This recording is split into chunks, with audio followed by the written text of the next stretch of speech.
Announcements by Your Honor, the President.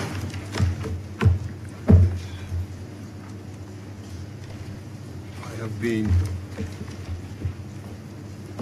in contact with Senator Moore, who continues to be on ILO business in Geneva, so she will not be here with us today. I've also heard from Senator Maynard, who is attending to an emergency and is likely to be joining us late.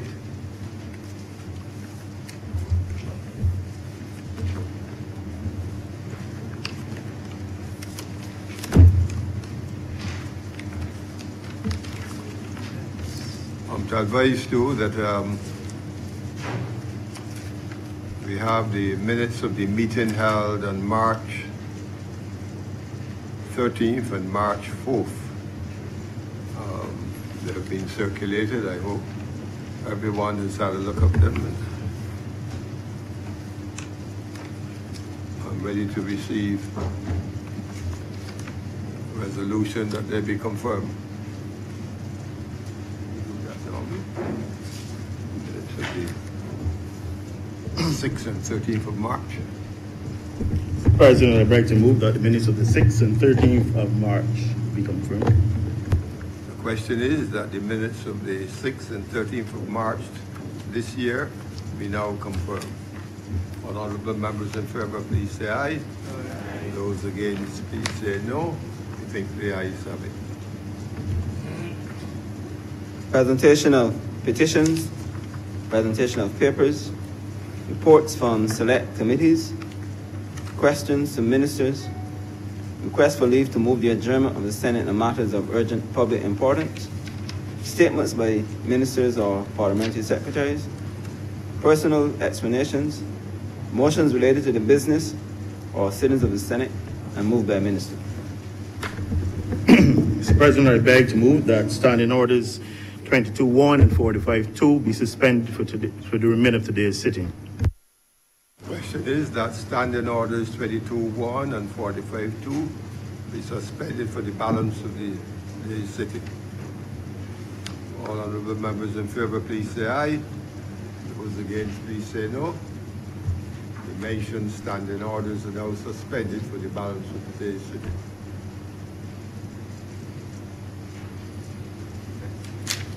Introduction of bills. Mr. President, I beg to give notice of the following bills: Control of Disposable Plastics Bill 2019, Appropriation Bill 2019, and to give a notice of a resolution to allow the government to issue to Sagicor Life Inc. from promissory notes in the amount of $8.5 million to facilitate the preservation of the pension plans of 72 employees of British American Insurance Company, Barbados Limited. Mr. President, I beg to move the first reading of the Control of Disposable Plastics Bill 2019 and to give notice of the first reading of the Appropriation Bill 2019. The question is that disposal of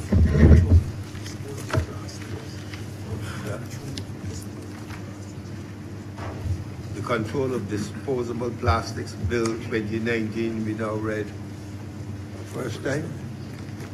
Two bills. And the Appropriation Bill. I think we should do them separately.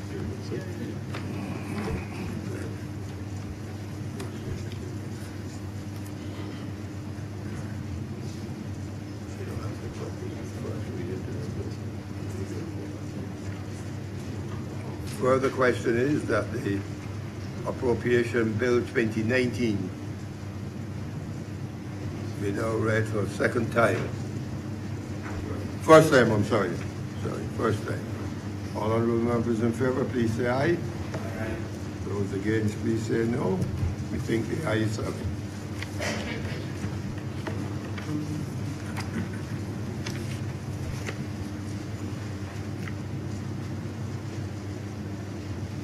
You ready to pose it? I guess so.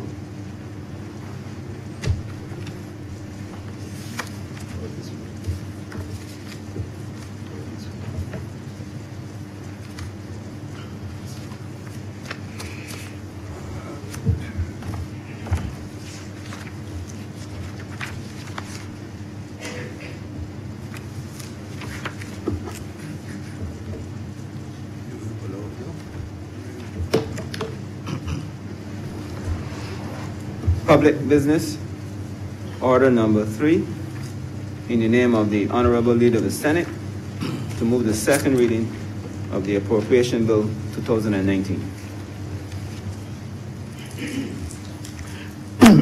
Thank you, Mr. President. Mr. President, I'm indeed pleased to rise this morning to lead off debate on the Appropriation Bill 2019. Mr. President, as you would appreciate, this is the first appropriation bill which is being debated by this session of this Honorable Chamber. I think members would recognize that it is probably the most important bill, one of the most important bills that comes before the Senate, this Honorable Chamber, annually. And I'm certainly looking forward to a very exciting, enlightening debate. I believe some members, one or two, have already spoken about the aspects of the appropriation bill, that being the budget, in terms of dismissing aspects of it of not being relevant or of interest to the poor people. And I'm certainly hoping that by the end of these 3 days, Mr. President, with your guidance, that honorable member, whoever he or she may be, would form a different impression, perhaps if not completely different. We understand the nature of mankind in terms of positions that they take from time to time and why these positions are taken. But as I said, Mr. President, it is actually a constitutional requirement under Section 109 of our Constitution that there must be an appropriation bill which shall be debated, and it specifies in terms of the standing orders of the House of Assembly.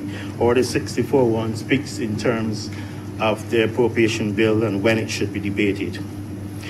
Mr. President, in the estimates document, I only see a couple around the table today. Traditionally, you normally see these large documents, but I believe members have now have moved to the technology which they're utilizing voraciously. And it speaks initially in that the purpose of the estimates document, the 2019-2020 estimates, it sets out the details of the operating and capital spending requirements of ministries for the fiscal year commencing April the 1st, 2019. These estimates are not cast in stone, but should be realistic and achievable in terms of the revenue and the expenditure projections. And I think historically we recognize that there are sometimes changes in terms of the projections, be it revenue, or especially in terms of revenue, where sometimes governments in the past have tended to overestimate, so to speak, if I can use that term, in terms of the revenue, and conversely have reduced the expenditure because, Mr. President, it made the overall picture look better than it really was. This year has seen a variation of the process. Traditionally, it was debated in the other chamber, and then it came here. But this year we saw a change, the first time a change in this process since independence, where we have adopted in Barbados a system which is used in some other countries in the Caribbean and certainly in the Commonwealth, where after the laying of the appropriation bill, the estimates, ministers are invited to come to the lower house, and in terms this in Barbados with their officials, to answer questions from their colleague ministers and indeed from the leader of the opposition regarding the administration programs in their ministries, ideally linked to the expenditure requirements as laid out in the estimates. And as part of the process this year, for the first time, we had the Prime Minister delivering the budgetary statement as part of the process. In other words, the estimate speaks of revenue expected and over the years and expenditure. And then traditionally you would have a budget speech sometime late in the year, sometimes not in that year, speaking in terms of how the government was planning to raise the revenue that would be needed. And this year, it's part of the change, that budget speech has been included as a second reading speech in the other chamber in the appropriation bill. And so it has made the entire discourse much more interesting, much more enlightening from the point of view, certainly in terms of what transpired with the questioning of the various ministries, and indeed by the provision of the budget as part of the process, which has allowed members, not the leader of the opposition in here, Mr. President, to omit the estimates and indeed focus on the budget speech, which makes it all the more easy for anyone. But, Mr. President, I will elaborate in terms of the estimate later. Mr. President, the elections are over. A new government is in place. But I must reflect, I have no apologies to anyone on the state in which this country was left after 10 years of the DLP mismanagement, misrule, corruption, and misery which it brought to thousands of Barbadians. Mr. President, the story has to be told. It has to be. Mismanagement which resulted in our economy being in a perilous state and our society in danger of disintegrating. Now, we have seen it. The spectacle of overflowing sewage on the South Coast, with ministers dithering in spite of having the appropriate and relevant information 2 years in advance and doing nothing. Roads in a deplorable state across the entire island. And we had a minister, or ministers of transport and works, more obsessed with painting car park spaces where they could park their vehicle and where staff should not park. And Mr. President, I'm not addressing anyone in here or any relative of anyone in this honorable chamber this morning, Mr. President. Sad situation of commuters waiting for several hours to get buses, not knowing when they would come, where we had the scandal of contracts being issued to Trinidadians and to entities within Barbados to repair buses for millions of dollars, buses which were never repaired, but coincidentally, ministers were driving vehicles belonging to that same entity. So these things have to be spoken about. Old age pensions, struggling, going to polyclinics to get medication since the imposition of user fees, often turned away because of stockouts and unavailability of medicines. And Mr. President, this resulted across this country in a feeling of hopelessness and gloom across this entire country. And Mr. President, this is the state of affairs that obtained after 10 years of the Democratic Labour Party.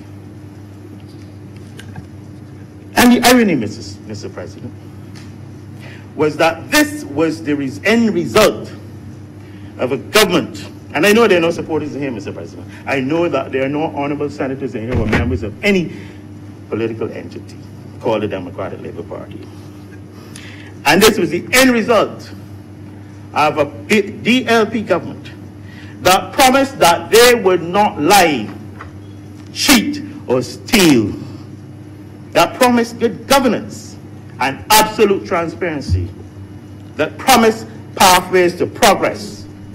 And we in Barbados are still wondering pathways to progress for whom, or for which minister or ministers who before 2007 had their locks changed for inability to pay the rent, but now have become property magnates, plural, property magnates, and live in massive properties.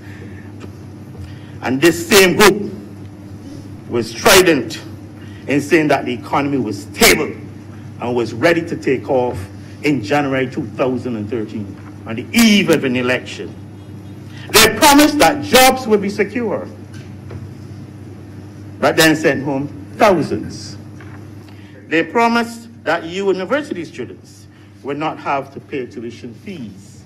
Mr. President, we know the outcome of that. Mr. President, what that group did to Barbados must never be forgotten. Must never be forgotten. And their well, I shouldn't say there, members of the second 11 of the DLP, in another place I would describe it as slough, are speaking, have the temerity to come out and speak and question the management of the economy and the affairs of this country. Mr. President, it is incredulous. But enough on that for today. What the new government has been able to do since coming to office on the 25th of May, 2018, Mr. President, we need to speak about. I've painted a picture of the situation that it was. Indeed, I'm not going to get into the details of the situation. There's time for that. There'll be volumes written about that in due course.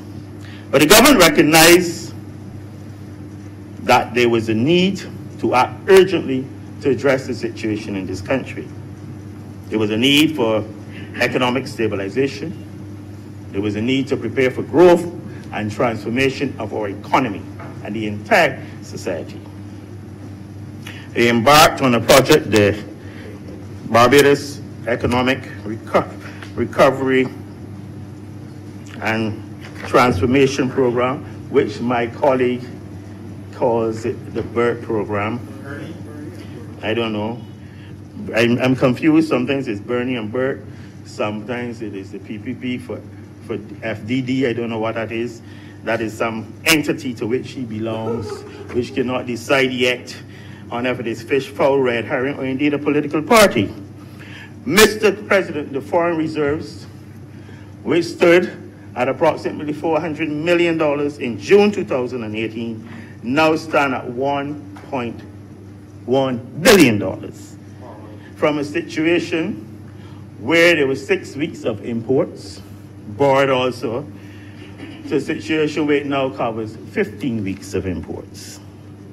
Mr. President, in spite of the naysayers who speak about growth, but are happiest when dealing with the blue economy, the domestic debt restructuring of 80% of our debt, $11.9 million, led to the GDP going from 175% to 125% now as we speak, and declining. And I'm sure that that honorable senator, she is delighted at this stage of this economic and recovery.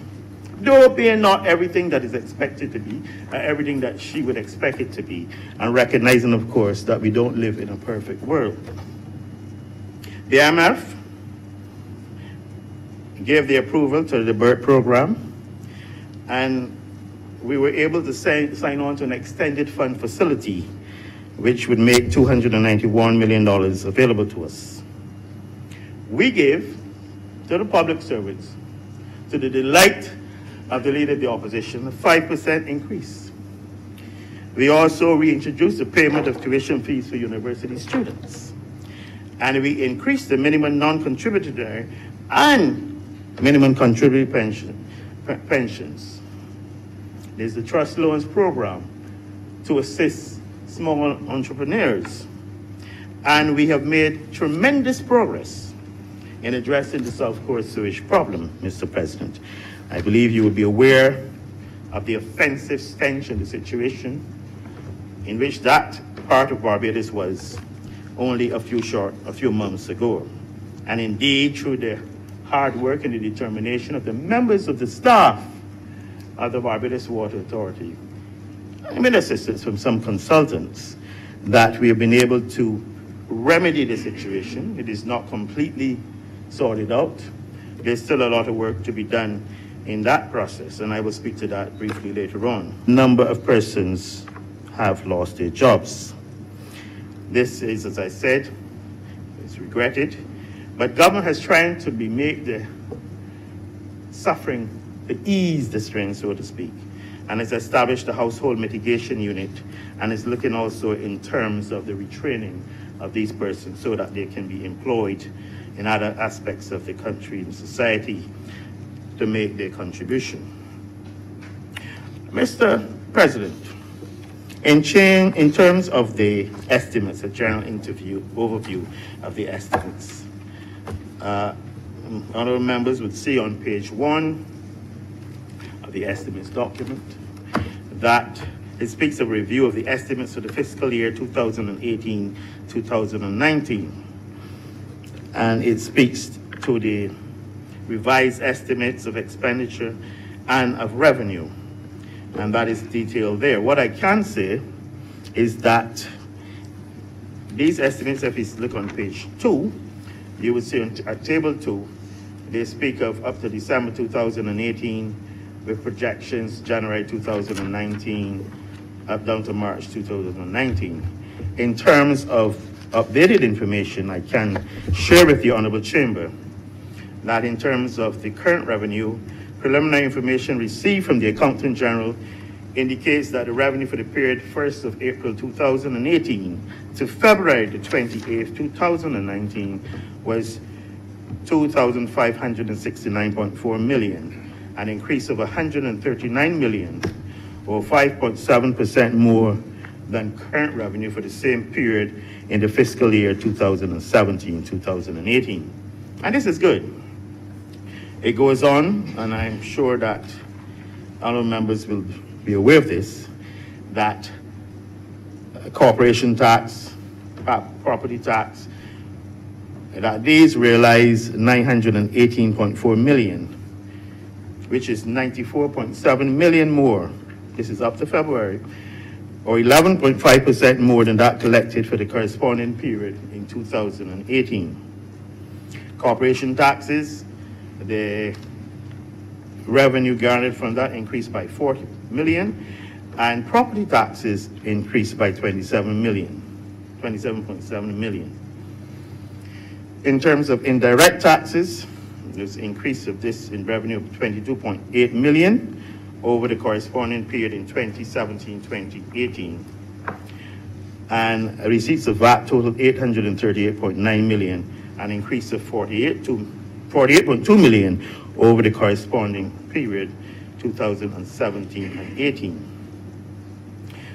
Import duties decreased by 7.6 million, but an amount of 50 million was collected for the fuel tax and 26.6 million for the garbage and sewage contribution, and 69.1 million for the foreign exchange fee. So that is sort of updated information, which obviously will be changed in the final document. In terms of expenditure, current expenditure exclusive of amortization of 342.9 million decreased by 364 million. And this is mainly due to the debt restructuring, which I mentioned earlier, Mr. President.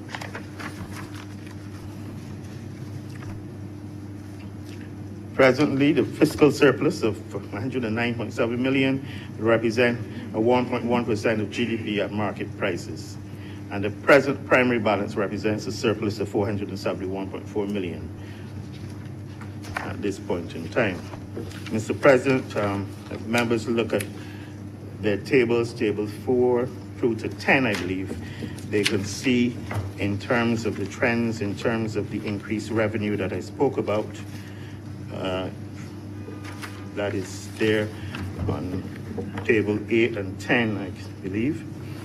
And these tables are extremely important in terms of identifying at short notice, quickly able to reference to see what is happening in terms of government expenditure, in terms of the approved estimates, in terms of the revised estimates, and in terms of what is being planned in the new financial year 2019-2020.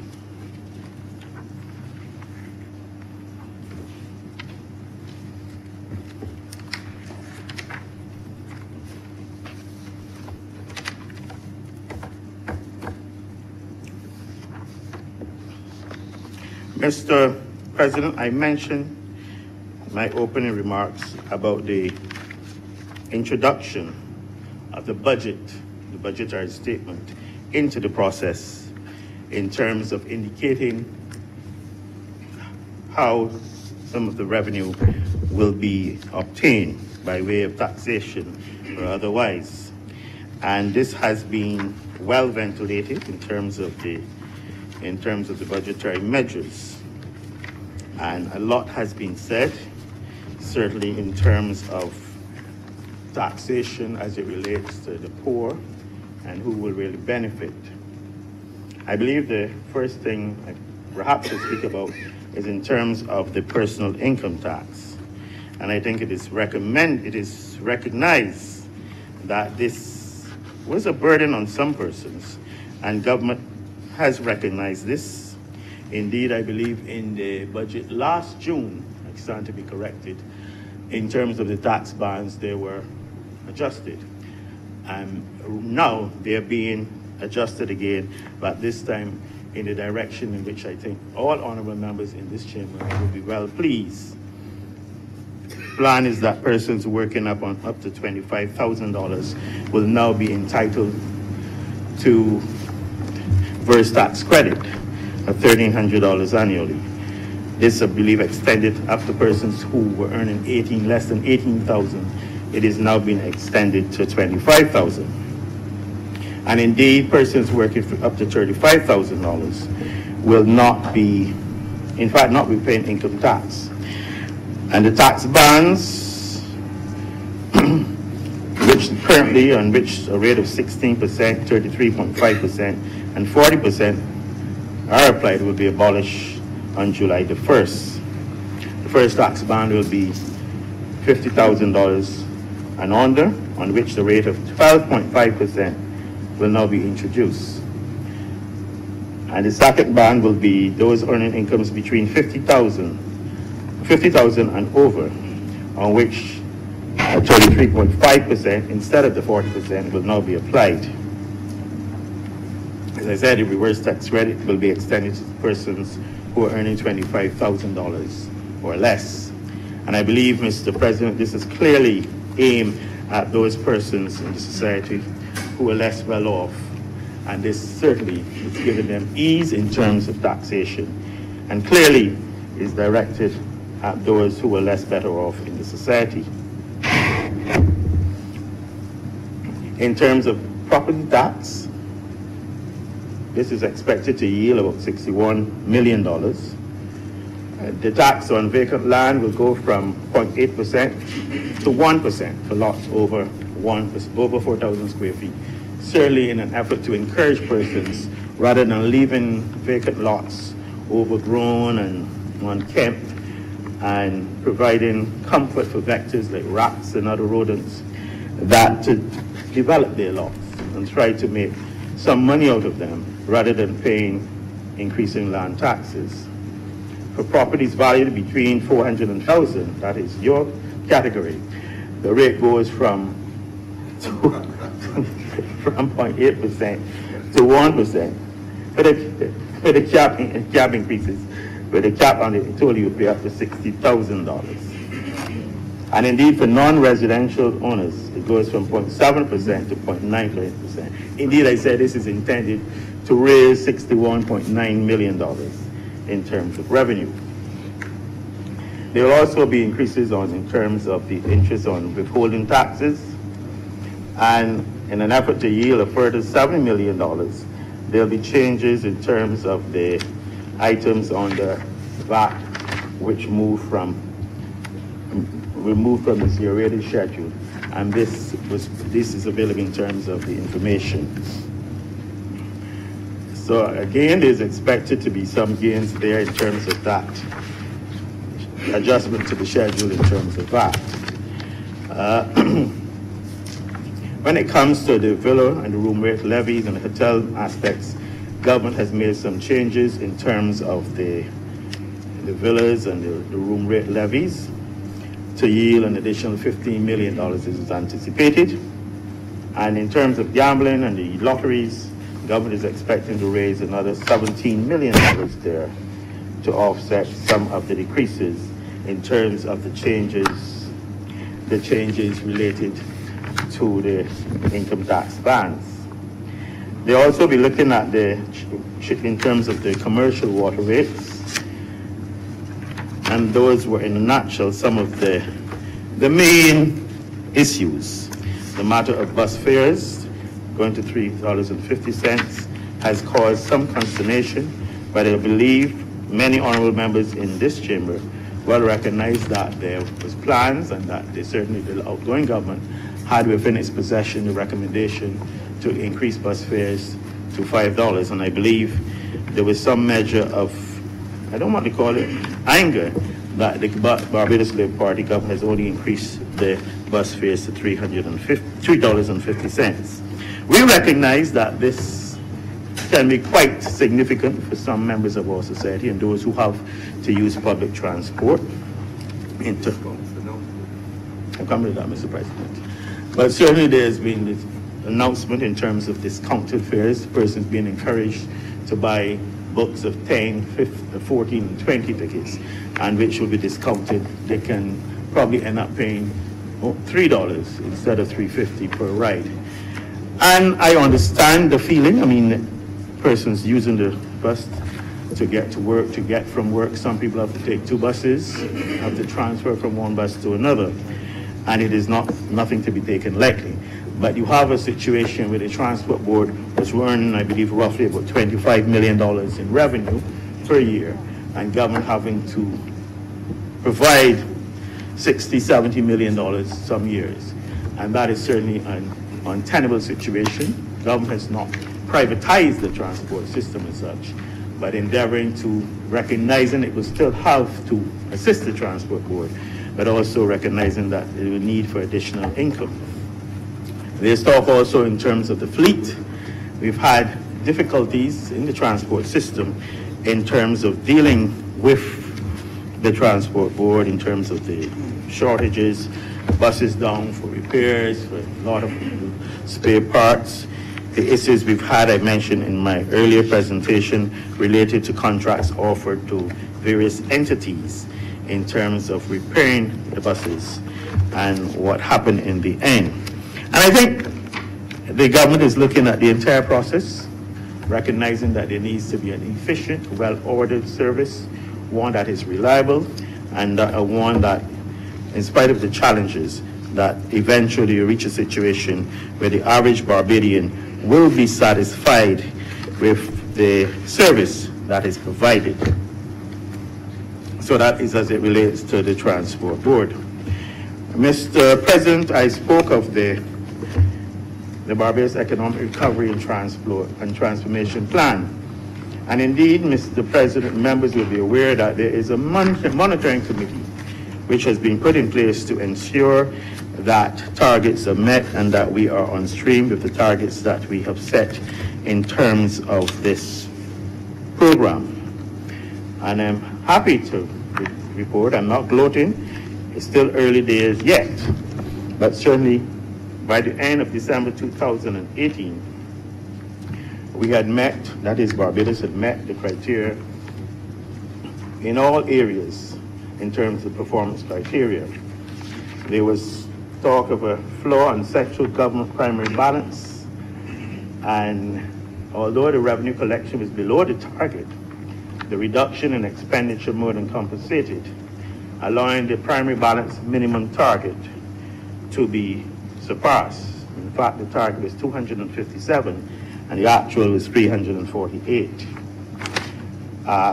There is a pledge to not accumulate any further central government external debt arrears, and the target was 0, and certainly by the end of December, the actual was 0. In terms of the transfer of grants to public institutions, it applies to a list of 33 public institutions. Today, the transfers to these public institutions were 486 million. The target was 495. So certainly in terms of transfers, the target was achieved. In terms of the ceiling on the public debt, as of December, following the successful restructuring, the stock of total debt was 12.8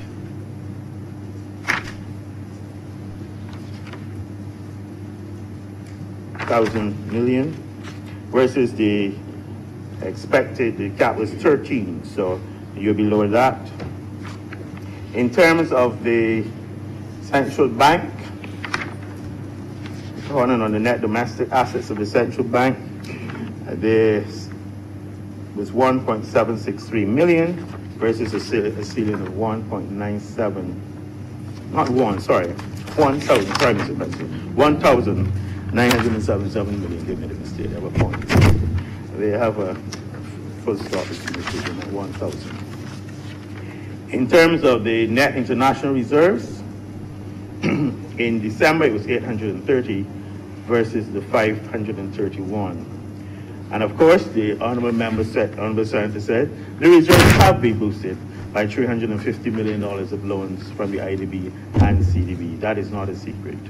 But in addition, the suspension of the external debt payments has also assisted in the process. So all in all, the targets have been met as of December 2018. The government was supposed to implement certain legislative acts. The Public Finance Management Act was one of the requirements, and I think all honorable senators were delighted in approving of that. And similarly, the Planning and Development Bill 2019 was passed in January, and this was also part of the criteria. So we are doing quite well in terms of the targets and our benchmarks, but I've said no need to gloat. It is early days yet, and there is still some work to be done, So, Mr. President, that is just an overview in terms of the overall estimates. But of course, the estimates relate to the various ministries and the programs that are taking place in those ministries. And Mr. President, technology can be bothersome.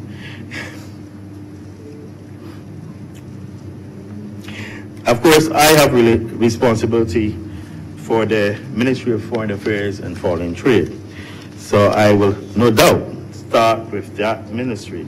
I will of course speak to some of the other ministries, and in the course of this debate, other honorable senators on this side will enhance, elaborate on some of the things that I've said, and in fact speak on new items within ministries that they are involved in or see themselves shadowing. I've seen one here, a very keen educator who is part of the Ministry of Education, and I have no doubt that he will enlighten this chamber in terms of the fascinating work being planned by his ministry during the course of this financial year.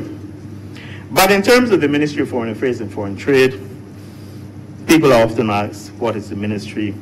What does it really do? It doesn't give out jobs. It doesn't give out contracts. What is it? What is it? It is not politically attractive, but it is a very important ministry. I think those who recognize the structure of government recognize that the Ministry of Foreign Affairs is almost like it's like a wheel, spoke of a wheel, where it's at the center. And the various spikes go to the various ministries. The Ministry of Foreign Affairs, its work or lack of work impacts positively or negatively on every ministry in this country, everyone. Be it in terms of fostering good relations and interfacing with foreign governments, on Barbados' position in political, in terms of trade, economic, cultural, and other interests, representing Barbados at important multilateral negotiations that set international legal rules and indeed trade policy as it obtains with the WTO and WIPO and these entities. WIPO, property. Mr. President, I don't know this thing about white. Well, some people are obsessed with the color white. I am not. In terms of assisting and coordination efforts by other governments and ministries and agencies and by the private sector, in terms of its role in formulating trade and foreign policy and supporting the implementation of programs to bring trade, investment, capital, and technology, indeed, technical assistance to Barbados, protecting Barbados' trade rights through negotiation or dispute settlement procedures, delineating and establishing Barbados' exclusive economic zone, as was done with Trinidad 10 years ago. We've established in terms of St. Lucia and St. Vincent, and still not working on it in terms of going forward as it relates to Guyana and Suriname. And protecting and promoting, of course, the welfare of Barbadians overseas. And I'm sure Honorable Senator on the other side, who is looking at me, is all too familiar with this process and the role that the Ministry of Foreign Affairs plays in terms of the welfare of Barbadian citizens who reside overseas, perhaps in the United Kingdom. I see her pointing to Senator Grant, but I don't know that he is very much involved in that, certainly from a different perspective in trying to bring them here to spend money in this country. Then, over the past year, the ministry has been involved, certainly very actively, and I'll start at home and then go out from there, in terms of the Caribbean, the CARICOM Relations Unit, and the whole aspect of regional integration and cooperation, and servicing and representing the country at various meetings, several meetings. And topical issue this year, over the last couple of months, would have been the matter of contingent rights. And I believe we've heard members of opposition party in this country venting their spleen in terms of contingent rights and who should come or who should not be allowed to come to Barbados. So in terms of the CARICOM, in terms of the CARICOM single market and economy, the ministry plays a very important role in conjunction with, of course, the Prime Minister's office. And I think members will be well aware now in terms within this region of the issues and the role of the Ministry of Foreign Affairs in the matters, Mr. President, I said an opposition entity within this country.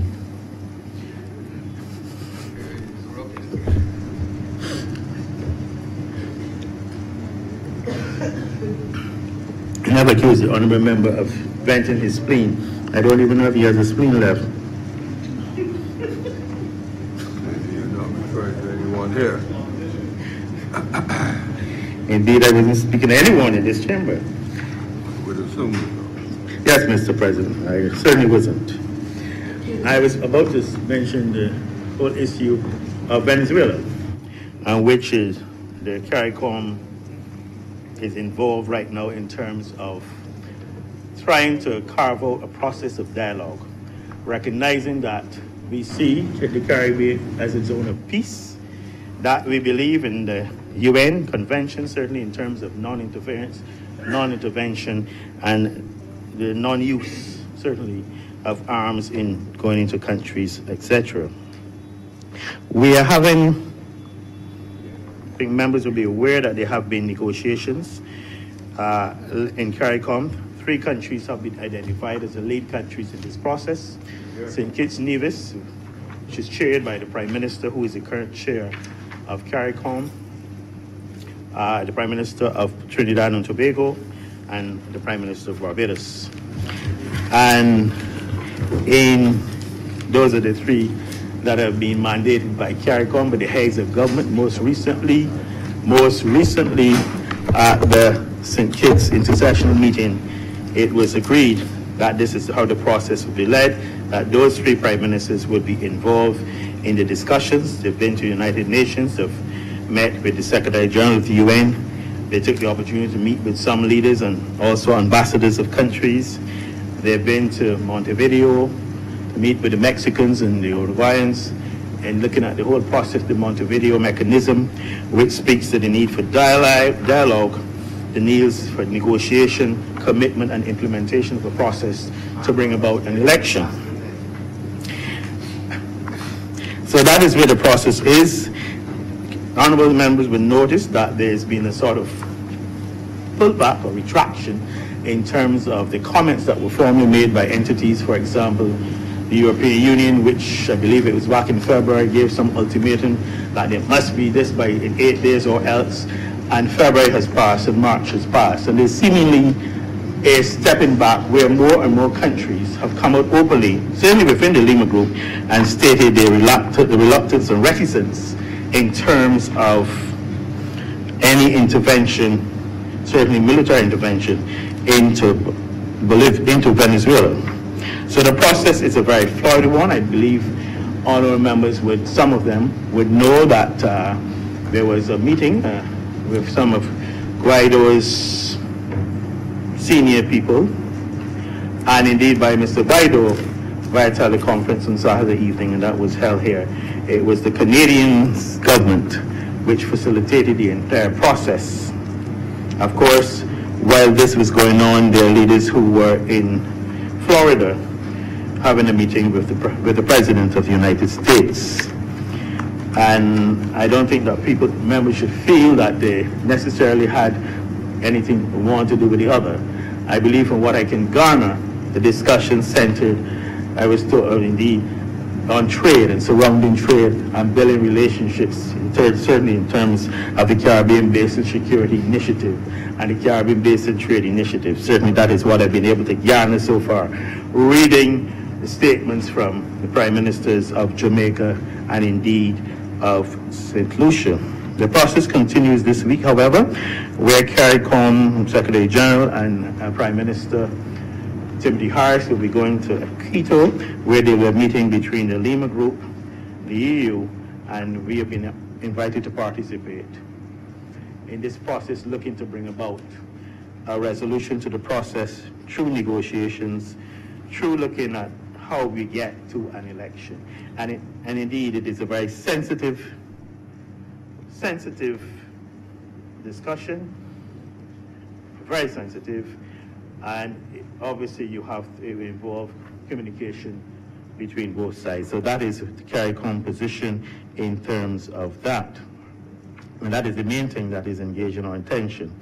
The issues of Brexit and how it would affect trade from the CARICOM region, these took up quite a bit of time in terms of discussions, and a way has been found in terms of an agreement, and I believe both ministers of trade signed off on this agreement in St. Lucia last week.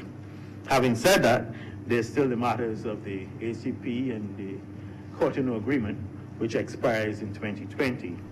And we have been in serious negotiations with the European Union, in spite of our other issues in terms of blacklisting, in terms of the facilitation of trade, etc., and the utilization of the European Partnership Agreement, which we have not utilized as yet, certainly in terms of the Eastern Caribbean, and certainly in terms of Barbados. We have matters outstanding in terms of establishing our phytosanitary standards and other matters. So that is in terms of Caribbean, in terms of CARICOM, in terms of ACP, in terms of Brexit. In terms of bilateral cooperation, we have moved over the last 10 months in terms of the closeness of Barbados to some countries in the region. We attended an OECS meeting, their meeting in June. And obviously the OES has been able to achieve things among those 7 countries that we in the wider CARICOM seem to be still wrestling with. And indeed it was felt that perhaps Barbados can also, and certainly in terms of tourism, certainly in terms of trade, we have a lot and we certainly benefit in terms of the OECS being in terms of our exports, and certainly in terms of tourism, benefit from the OECS. And so it is going to be a plan to try to forge a deeper and stronger relationship between Barbados and the OECS going forward. Suriname, the Prime Minister paid an official visit to Suriname in October, and this is a country that is certainly in terms of CARICOM has become much more involved. And in that visit, they saw numerous areas where they could be, in terms of trade, in terms of communication, recognizing that we need to have some sort of, for trade facilitation, we need, in terms of shipping, we need to be able to find that bringing stuff from parts of the Caribbean can create tedious, and certainly looking in Suriname in terms of providing ships that can trade from Suriname to Barbados and vice versa. They are interested in our limestone. We are interested in a number of things that they have there, be it silica, be it sand for construction, and certainly fruits and vegetables. And there's an agreement was signed, and as a matter of fact, on April 1st, there will be, we've established a special ambassador to go to Suriname from April the 1st to work on this process in terms of increasing the trade and other opportunities for cooperation, be it in agriculture, be it in tourism, be it in industry, be it in shipping, and certainly in terms of aid services. Guyana, we had also had very good meetings with in terms of the president, again, in terms of similar things, but the issue of his illness and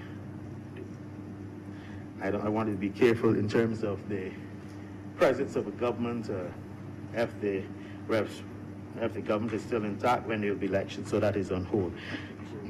Cuba has still continued to be a very good partner for Barbados, and they're looking to work with us. They're focusing now in terms of health and looking at the issue of Alzheimer in Barbados. The Cubans have done a lot of work in terms of Alzheimer's, and we are seeing a rising, increasing number of persons with Alzheimer's in Barbados, and we think there's a lot that we can learn from the Cubans in terms of their approach to the treatment and care of persons with Alzheimer's.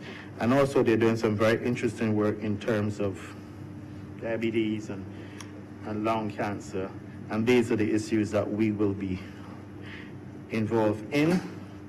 We participated in a fair trade exhibition in Cuba. Going further afield, we have made it clear that in terms of the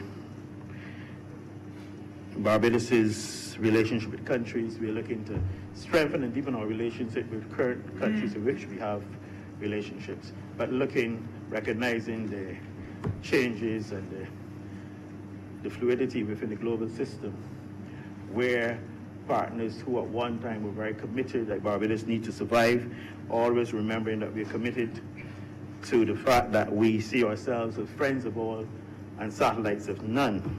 So where a void is created, we certainly have to look at creating additional opportunities in new areas. And certainly in terms of our foreign affairs, we are broadening the scope. We're looking to East countries and Eastern Europe, certainly in the issue of the EU blacklisting. A country like Romania was extremely supportive of CARICOM and Barbados in terms of the matters with the EU. And traditionally, this is not a country that we'll be looking at. This is how we have to make the shift. And in terms of spreading our wings, we recognize that Africa is vitally important and most definitely is part of our process for this year. We are looking forward to establishing a mission in Ghana. We are looking at doing one also in Panama, recognizing that these are two very important locations for us in terms of establishing trade relationships, in terms of tourism. I believe Barbados is equidistant between Ghana and Central America, and we believe that we need to start looking at these countries and indeed at other countries, looking perhaps at another country in Africa, perhaps South Africa, perhaps Kenya. These are the things that we are looking at, and certainly strengthening the relationship with countries like South Korea, Japan, Vietnam, Singapore, looking for opportunities. In terms of China, we've signed the Belt and Road Initiative recently. I know that our neighbors to the north are not terribly happy, but again, Barbados has to do what is in Barbados' particular interests.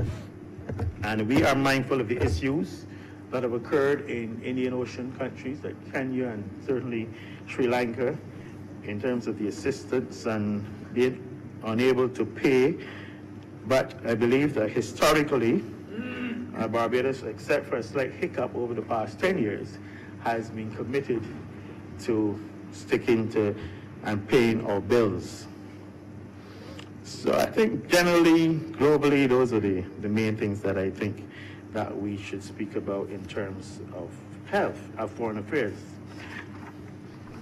But in terms of the plans for this year, other plans, I mentioned the establishment of new missions. I spoke to there's a plan afoot in terms of modernizing the ministry's infrastructural to make a use of the technology. We have not been looking at that. We are seriously considering we need to look at a unitization agreement in terms of Trinidad, in terms of the delimitation. We recognize both countries have blocks. Both have been positive in terms of oil reserves.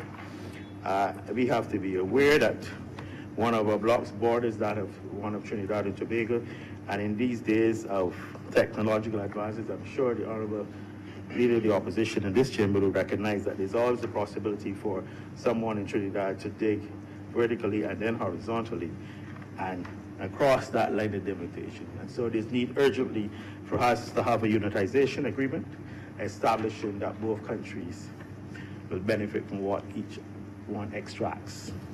And these are things that we're looking at. I've mentioned the need to do a delimitation agreement between Barbados and Suriname, and indeed between Barbados and Guyana.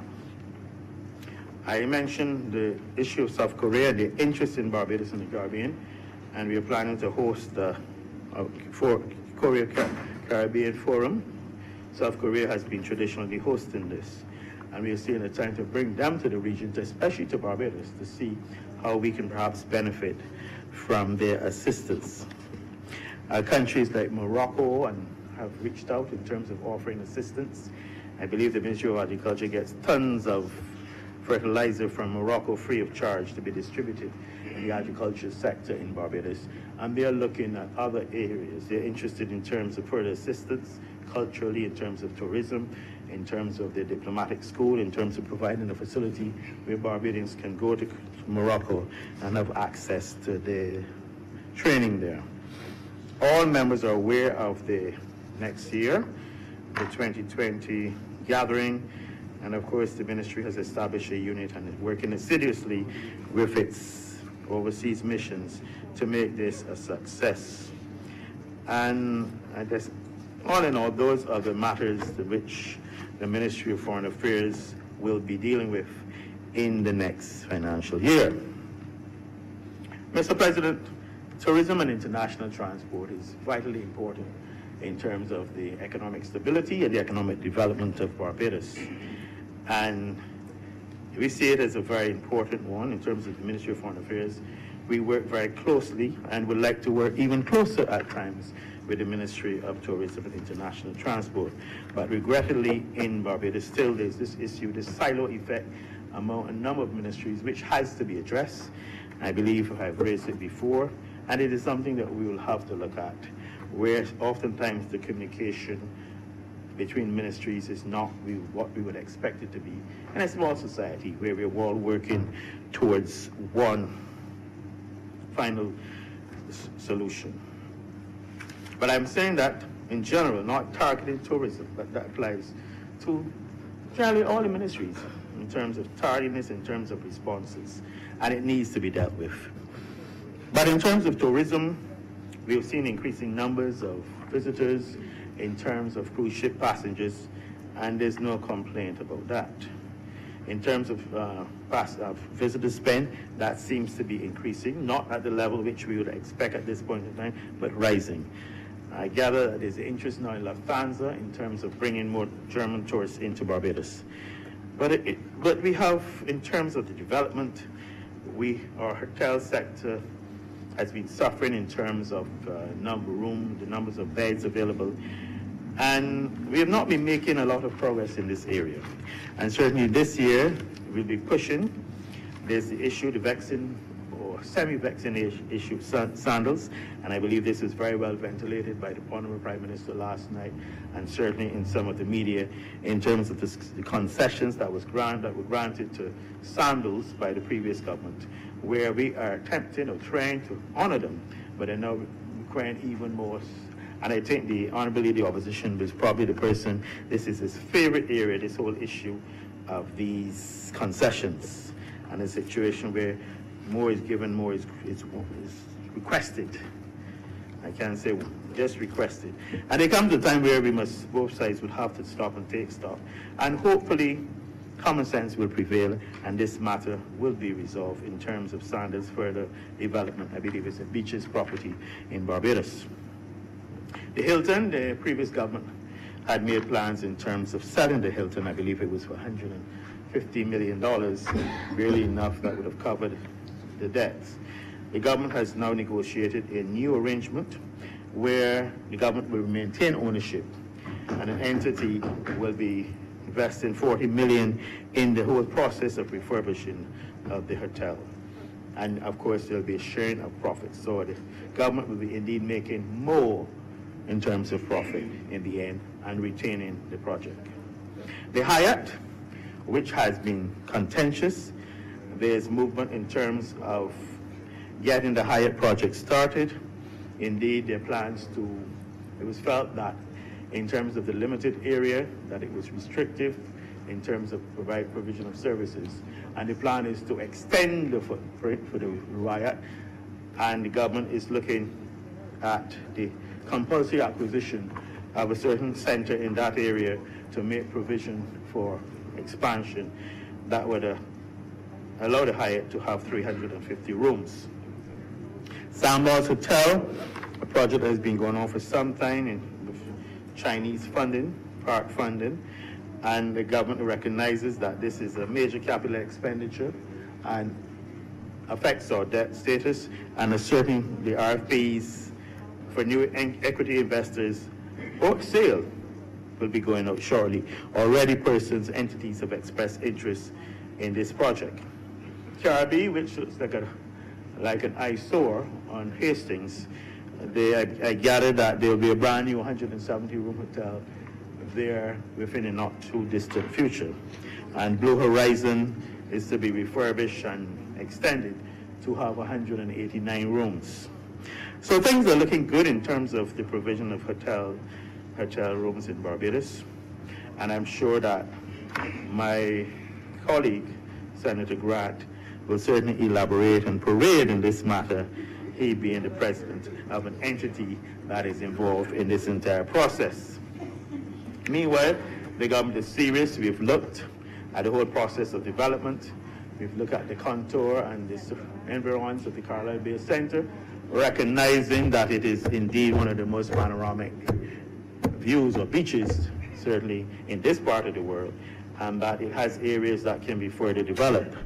And I believe that Senator Grant will certainly speak in terms of the Tourism Investment Forum being planned for late in April to invite major investors to look at areas that have been identified that can be looked at in terms of development, be it for hotels, be it for condos, along that stretch, the Carlisle Bay Center.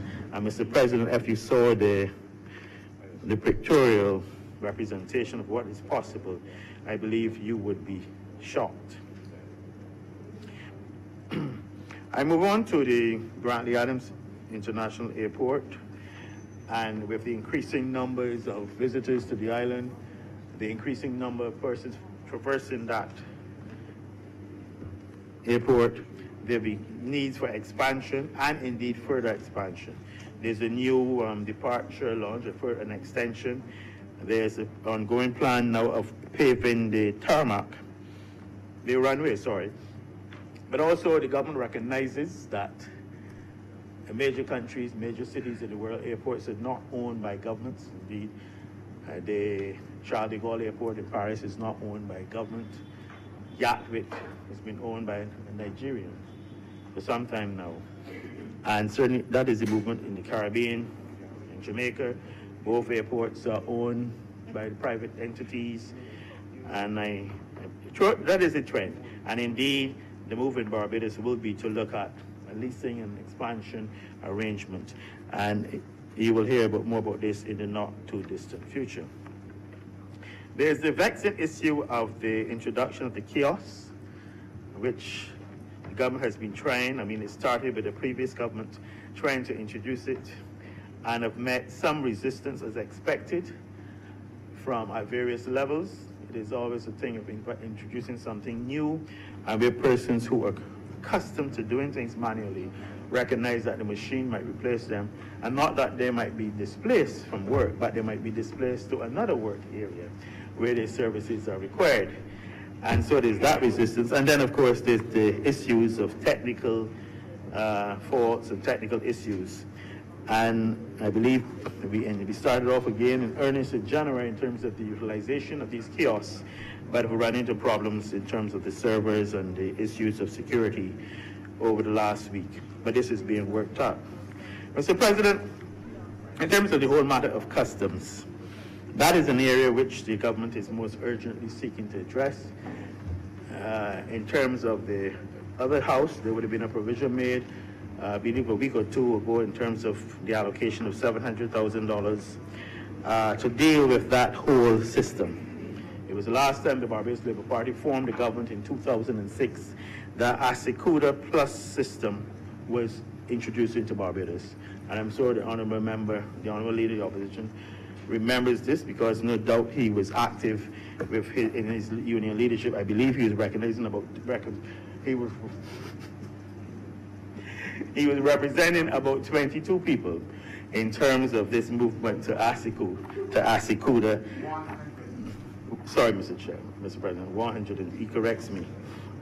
In the matter of Asikuda Plus, where we were boasting, having difficulty bringing it into place, it came into place. We were boasting that we were among one of the first countries in the world that was moving to Asikuda Plus. 10 years later, we have the distinction of being one of the few countries that still use Asikuda Plus, where everyone else is going now to Asikuda World. And we need to move in this direction very quickly. It provides for greater efficiency and less discretion to those who are operating the system. And I'm sure the honourable member will be very supportive of the moves to introduce Asikuda World, and would encourage his members to work assiduously with us to ensure that it is a success in terms of its implementation. Mr. President, the Ministry of Energy and Water Resources, which is one that quite important, and certainly from the point of view of the water resources, has been quite topical. I spoke earlier in terms of the South Coast Sewage Project, and the problems that they've had there in terms of the repairs. They've been able to repair the gravity line. They've constructed a temporary outflow with no other issues where the beach had to be closed for a period of time to allow the construction of this outflow. The Graham Hall swamp channels have been cleared. They've upgraded the plant filters, and the work still continues, and it is markedly improved. But that is not the end. The government needs to make provision now for upgrade of that South Coast Sewage Treatment Plant to a tertiary treatment plant, with the utilization of the water perhaps for agriculture, or in terms of flushing toilets. But I know in Barbados there's an aversion to the whole concept of utilizing treated water. When Paris has been in existence for over 100 years, in the city of Paris, they'll be using tertiary treated water. But we are getting there slowly, and before we get there, a lot of work will be needed in terms of upgrading that plant, and indeed the Bridgetown plant. The irony of it, sometimes we get assistance from foreign entities, be it funding or grant funding or loans, and we are constrained in terms of the selection processes. And I believe that this, looking at the files and looking at the background information, the construction of the South Coast project was one of these such entities where the decision should have been made back in 1995, 1993 to move to a tertiary treatment plant. At that time would have been much cheaper. And when you reflect that the Bridgetown sewage treatment plant would have been constructed in the 70s, and in terms of technology, it is more advanced than the South Coast sewage plant, in a situation where you had to be constrained by the loan entity that was providing the funding in terms of this issue of the least cost choice. And that is where we are, where we're going to have to seriously look at upgrading it to a tertiary treatment plant. Work on the Bridgetown plant has been done over the past year and will have to be continued. It was in a terrible state. I believe that all members would have seen the photos in the newspaper. Those chambers have been brought into use, but it will certainly need to be upgraded. The matter of water augmentation and the water shortages, this is a matter that is being addressed in terms of mains replacement plan across the island.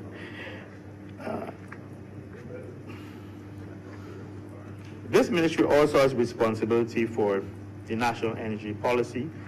This was updated recently. The initial one had been prepared in 2006. And we all know that there's a movement in terms of this country, in terms of moving towards the utilization of renewable energy. It was a splurge of activity 2 years ago in terms of the encouragement of photovoltaics. But now that seems to have leveled off, and obviously will need additional stimulation at this point in time. But we are aiming in terms, and I'll choose my words carefully here, in terms of carbon neutrality by 2030. I shall not dwell into the issues of whether or not Barbados will have all renewable energy by 2030. I will say I say carbon neutrality, and I'm sure my colleague from the other side will certainly agree with that choice of language. The sale of the BNTCL is not being considered presently. That is going off. I believe members will also recognize the issues that were at play there. Sol has joined or been bought or been part of a new company, and perhaps that would have sweetened the deal, but it is no longer obviously necessary in terms of the process. The Ministry of Environment and Beautification and the whole issue of the SBRC and the contract that was entered into the SBRC, where it was changed. The contract, initial proposed contract of 2008 was changed in June 2009 to allow the entity to be charged, or to be able to receive, to agree to a project in terms of payment, where you agree to terms where Barbados was not reaching the tonnage of garbage, but you were indeed paying and agree to pay for volume of garbage that you were not producing, if we can use producing garbage. But it also spoke to the issue that as part of that contract, there was supposed to be a composting facility, which has never been constructed. And as part of that, the entity was supposed to do that, to facilitate composting and the whole glorious thing about biomass and the utilization of biomass in terms of a means of generating electricity, and this component was never done. So that whole contract is being renegotiated, and I'm told that the government should end up with substantial savings in terms of the new agreement. Cahill and the whole plasma gasification, I guess, that has come to a gaseous end. And the outstanding matter still from the last administration is the matter of the 5 or 6 story new Sanitation Services Authority building in the middle of St. Thomas on a hill, which at exorbitant cost and agreement, and even now cannot be occupied because major refurbishment is still needed of this completed building. At a time we were building this structure while we were hovering around with 8 and 10 garbage trucks to fulfill the needs of the entire island, and which resulted in piles of garbage throughout the island. Mr. President, I believe the government at that time had a true ball in terms of construction of buildings at whatever price, even if there was any plan for them, or if there was no plan to utilize them fully. But certainly, it was a building boom of a sort that I don't think that we would need to see in Barbados again anytime soon in terms of how it was done. There's still the matter, the Ministry of the Environment and Beautification, the whole matter of the new botanical gardens, and I believe persons would have seen the initial plans in terms of the clearing of Waterford Bottom, creating this panorama, which you can only envisage, Mr. President, the boulevard effect. Thanks for the use of the word. My honorable colleague, Mr. President. And of course, the work that was started by the Barbados Labour Party when lost in office in terms of the Constitution River and the surroundings, and the dredging and the clearing and the widening and providing beautification that persons can walk, and benches where they can, the honorable leader of the opposition could go perhaps with his grandchildren when he gets tired of the Senate from time, or when he is replaced, and spend the evenings.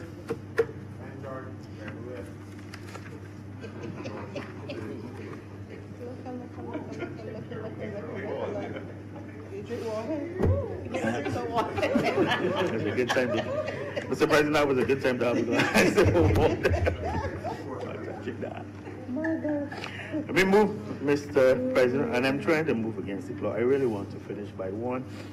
Health and wellness. Health and wellness, and we know the story of the QEH. We'll have to wait to see how it changes now. Government has made a provision for the QEH. I believe it's 129 million, in addition to what they are achieving, into what they are getting from the levy that was imposed last year. So we will see the outcome of that in terms of the QEH. I believe the board is trying to work assiduously in controlling the issues of procurement and the awarding of contract and servicing of equipment.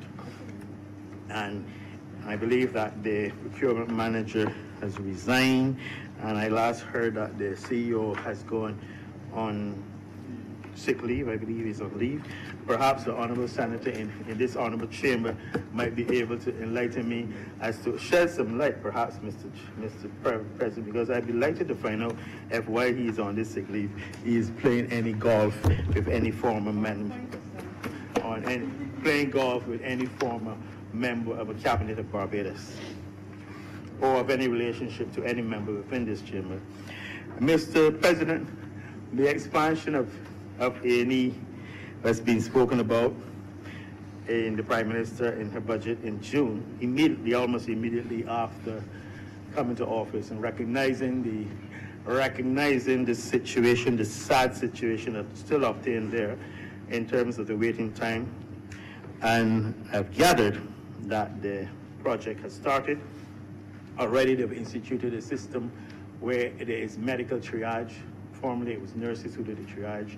They've moved to the system that is more common globally in terms of doctors doing the triage of persons as they come to the accident emergency, identifying those who need to be seen and need to be seen in a certain time, to try to reduce this long waiting period for people who need to be seen in a shorter period of time.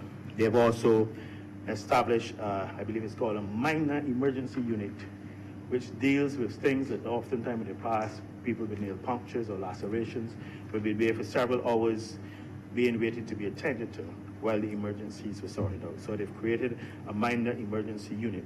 Ideally, this should be done in the polyclinics, and I believe the intention is that this will be done in the Winston Scott and the David Thompson polyclinics when they get up and rolling in terms of extended opening hours. In addition, I know that they have established a ward upstairs of the A&E where those persons who have to wait for results or wait sometimes to be reviewed for long periods, and they take up space in the actual A&E, are being housed. Regrettably, the issue of the abandonment of the elderly continues, and persons who've come, elderly persons especially, who've been brought to the QH and they have been treated and are ready to be discharged. Oftentimes their relatives indicate that they're in no position to look after them anymore or to take them home. That causes occupation of beds on the wards, and then when patients who need to be admitted have to be held in A&E for several hours, sometimes days, because there are no beds for them to be placed in on the wards.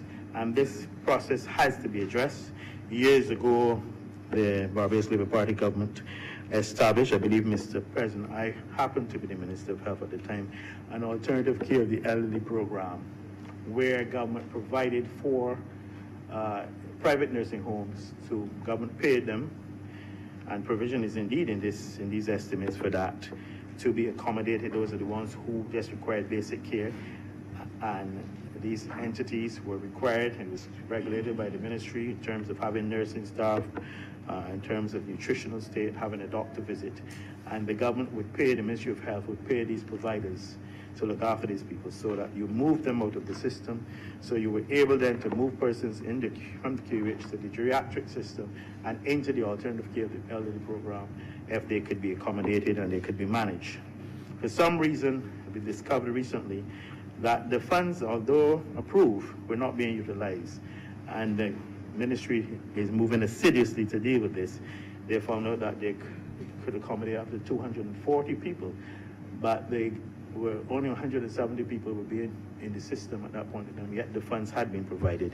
So hopefully this will address the bed situation, at least in the short term.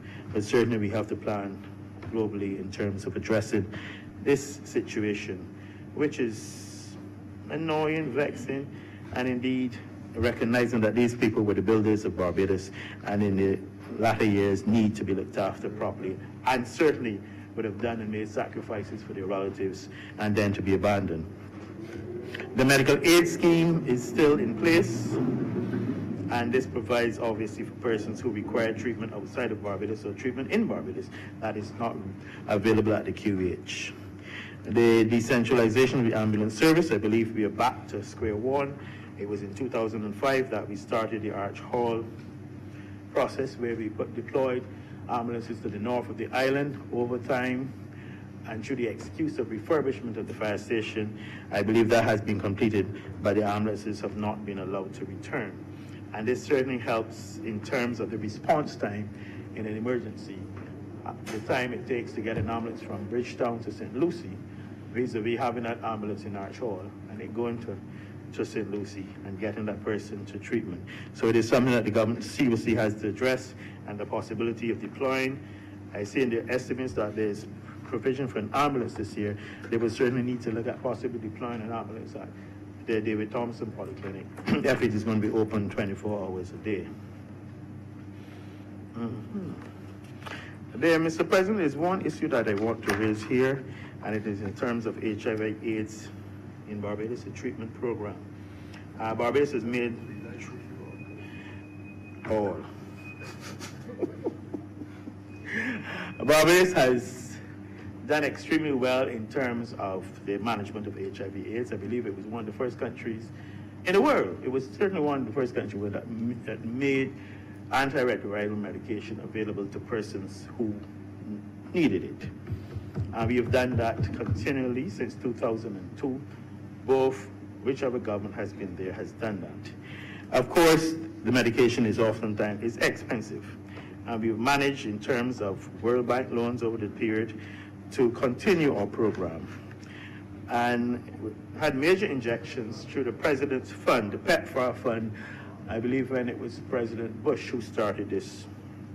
And we benefited, and certainly in terms of the development of our lab, the new laboratory, that we benefited from the PEPFAR funds. It is troubling that recently we've expected that the grant would continue until 2021, but there's now a move afoot to curtail this in September this year. And I think there's something that government will have to look at carefully, especially the Ministry of Health, in terms of the advocacy and the importance of having this funding maintained. And it is something that I think that we need to pay attention to in the coming months, because the removal of that grant funding will certainly have some effects, major effects, on our ability to care and look after those persons who suffer from HIV/AIDS. Mr. President, I was going to speak a bit about the Ministry of Innovation and Science Technology, but I know that the Honorable Minister is just raring to go, and I will not attempt to steal any of her thunder. Neither would I do the same in terms of education. Suffice it to say that in terms of the University of West Indies and the outstanding debt over the years, that we have come to an agreement. We've been paying, and I'm certain that the Honorable Senator Springer, when he speaks, was delighted to speak about this, and the establishment and opening of Ross University Medical School here, and the possibility that they might be encouraged to develop a nursing facility in Barbados for the training of nurses, not only to practice in the region, but certainly recognizing that there's a global shortage of nurses, and that the Philippines have used it strategically in terms of training nurses, and in terms of the country benefiting from the tremendous remittances of the thousands of Filipino nurses that are now all over the world. And I believe that Barbados is now looking in terms of some nurses again, because we are seemingly short again. Mr. President, I think that I have covered quite a bit. I know that there are a lot of other members keen. I promise not to go beyond one, to detain the chamber beyond 1 o'clock, because I know we have a tight timeline in terms of this debate. Suffice it to say, I will mention the $103 million plan for road works in the next 2 years in terms of Barbados. I have spoken early in terms of the bus fares and the electric buses. And in terms of agriculture, I know that we're making progress in terms of expansion of the black belly sheep program and looking at the whole use of the medical marijuana and putting in place the framework for that to be available in for use in Barbados. Mr. President, I believe that over the past 10 months, the government has really been extremely busy. I would also like to thank honorable colleagues on the other side in terms of their assistance, recognizing the legislative agenda of the government has been quite rapid, and we have really been trying your patience more often than not in terms of getting things done. I certainly appreciate the cooperation and the assistance which has been rendered from time to time by my honorable colleagues on the other side, and I certainly look forward to their keen participation in this debate and for us to share ideas and share hopes for our country, our beloved Barbados. Mr. President, I am obliged to you. Thank you.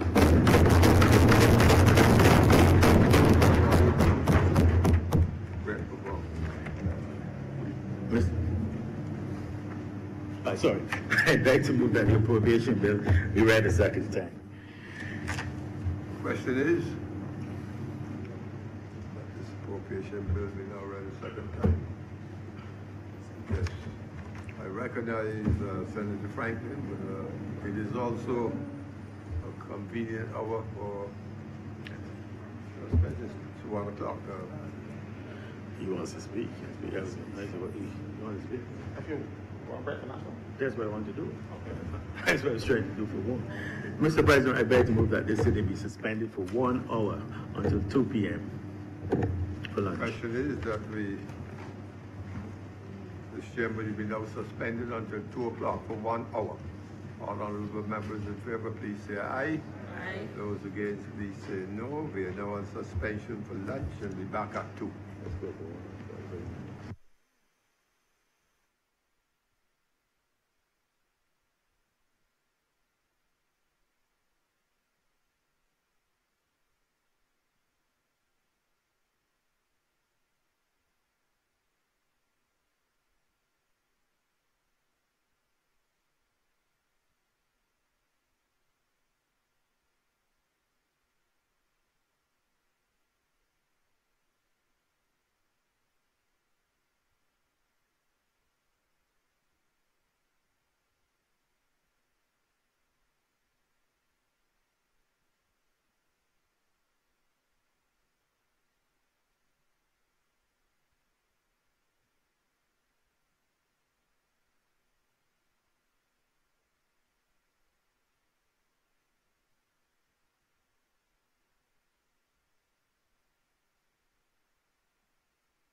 Because I want to say, I'm being political to Senator Franklin. I want to say to him that he shouldn't blame this government for the blunders of the opposition leader and his team. He shouldn't do it. There is a saying, not being able to make the steps. He blames somebody else or something else.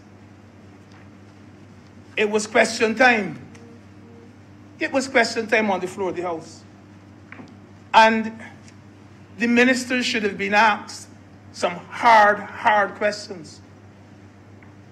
I listened to the opposition leader ask this, and I heard too much preamble to every single question. Too much a convoluted round and around kind of question that he was asking on the floor of the House. Very bad question formulation. Very bad. Every single question he asked. If he asked 12, all 12 did the same way.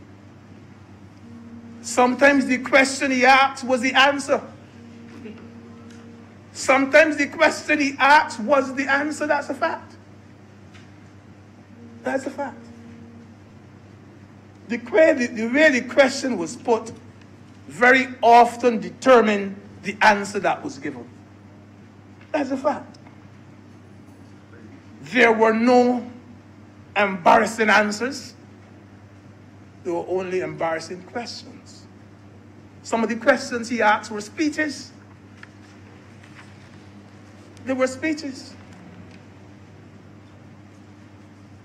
So I would say that any small remnant of a political future that he has will depend, I'm not saying they're gone yet, will depend on what use he makes of the system in the future.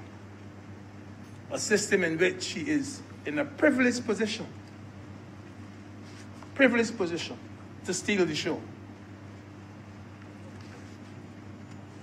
I was very heartened, Mr. President, by the responses from the other ministers as they were quizzed about their ministries. And it showed that they were on top of the situation and they knew what was going on. You know, I think I should even big up Minister McConney, because she spoke on technology in the public service and she did a remarkable job.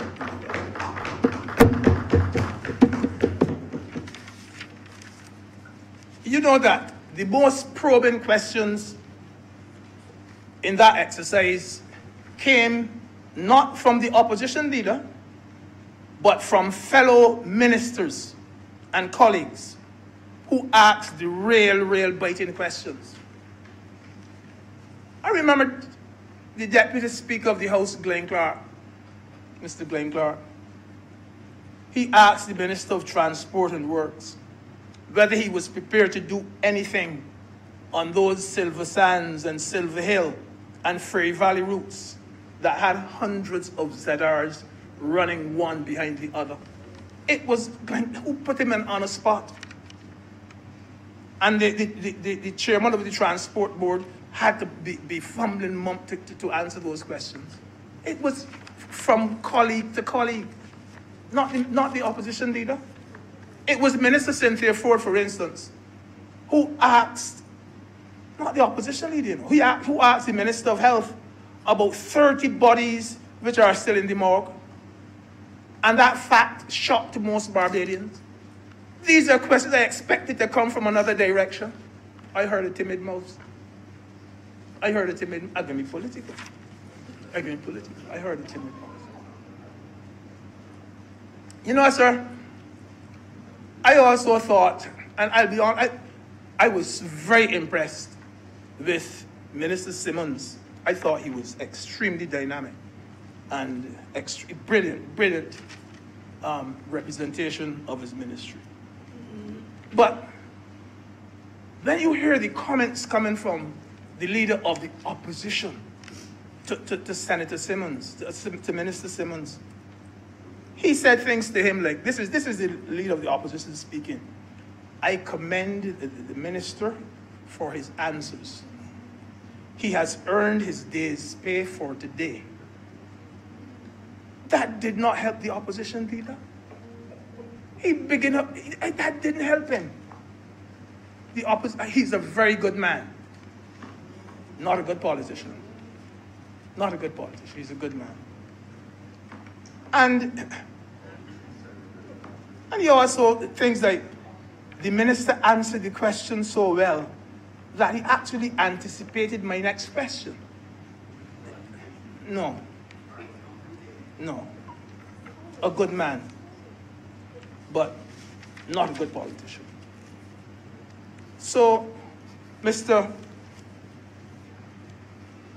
President, I didn't want to take up the whole thing on the format in the House of Assembly, but the way Senator Franklin dealt with it, I thought that I should at least have addressed it. Now, I now want to say a few words on the budget. And first of all, I begin by saying that it was not the most bruising budget that some people would have been expecting. A lot of people expected a more savage kind of budget. For me, sir, it was one of the most comprehensive budgets ever delivered to the Parliament of Barbados. It was extremely comprehensive. Yes, I agree that she did speak on non-budgetary issues. Indeed, she spent more time on the social issues than on the economic issues. And people criticized her for that. Yes, she spoke at length. People criticized her for that. And you know, I was so surprised about the people who criticized her. Because these are the same people who walk about with it on their chest saying, Barbados is not only an economy, you got to talk economy all the time, it is also a society. So when she spoke on the social issues, I thought they would have been pleased. Honestly, I thought they would have been pleased. But yet, we had the criticism. I thought so that it was a beautiful and a well-crafted economic presentation that she made to the House. I have some persons who were ready. They say how they were going home and they were fastening their seat belts and doing this thing and how she going to. And I was so surprised the next day that those same people were so unbelievably quiet. So unbelievably quiet. It seemed to me, sir, that some people were disappointed that it was not a more savage and vicious and unfeeling budget. They were sorry because they had much to talk about. They had much to criticize. That particular presentation, sir, it took the whip completely out of their hand. Took the whip out of their hand. And it neutralized them. Yes, it did. They were all ready to castigate the Prime Minister. But the presentation clipped their wings and tied their hands. Sir, I want to say that our economy is still like a person who has a major sickness and who has to have a long recovery period. Even today, Plastic Bag song, The Country's Sick, is still very, very apt. Still very, very apt. And it is our duty as a government to explain to Barbadians that we are still in a very precarious position. to let them know, sir, that our recovery cannot be at the pace that most Barbadians would like it to be. We have to let them know that so far, we have only been able to scratch the surface. We have to let them know that we had to come from even farther than we had initially thought. Things were worse when we got there than we thought. We must remind Barbadians, Mr. President, that before us, there was a particular group that did everything possible to hold on to the reins of government for as long as they could. And in so doing, sir, they gave us the impression that the economy was in good shape. When we got there, it was different. So in cricketing terms, Mr. President, the wicket is now being prepared for the ultimate improvement of our economy. And we as a government, sir, we know what our focus is, we know what our mission is, and we know what our strategy must be. And they all will center around the rebuilding of our financial and our economic base. I have always said, and I've said it here, right, that our Prime Minister is a doer. She doesn't believe in the maxim to avoid criticism, do nothing. And so as a doer, she will face criticism. She will get criticism. The Prime Minister knows full well, sir, that you cannot build a political reputation on what you are going to do. You can't build a reputation by what you are going to do, sir. Every inch, sir, of your reputation is going to be measured by what you actually do. And she knows that, sir. And those who want her to adopt the style of the former Prime Minister, wow, they are going to be so disappointed. So disappointed. We admit, sir, that we have encountered, there have been social consequences as part of our recovery process. We admit that. Heavy taxation, job losses, retrenchment, yes. These are virtually unavoidable in an IMF program. We have tried our best. We acknowledge the pain of those who have lost their jobs. And we have set up a household mitigation unit to help cushion the blow. But we feel it. We feel it. Indeed, sir, during her presentation, the Prime Minister herself apologized for the layoffs. And her direct words were, life does not always come in a straight line. That is what she said.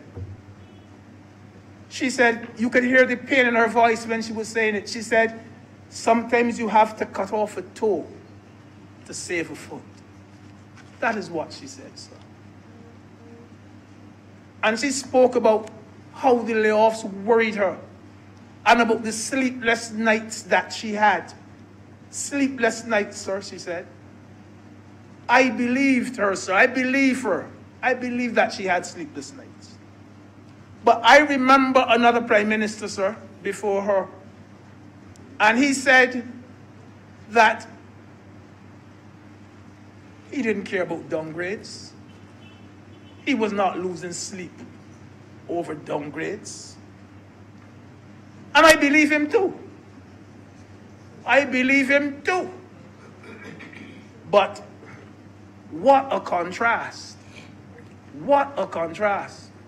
One is saying, I had sleepless nights. One is saying, I'm going to lose a week. As long as I am Prime Minister, That is what matters to me. I ain't losing no sleep.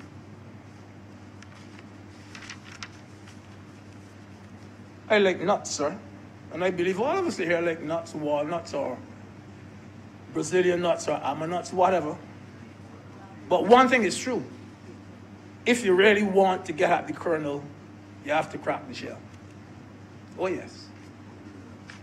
If you want to get at that nut, you have to crack the shell. If you want to enjoy this country tomorrow, you got to make sacrifices today.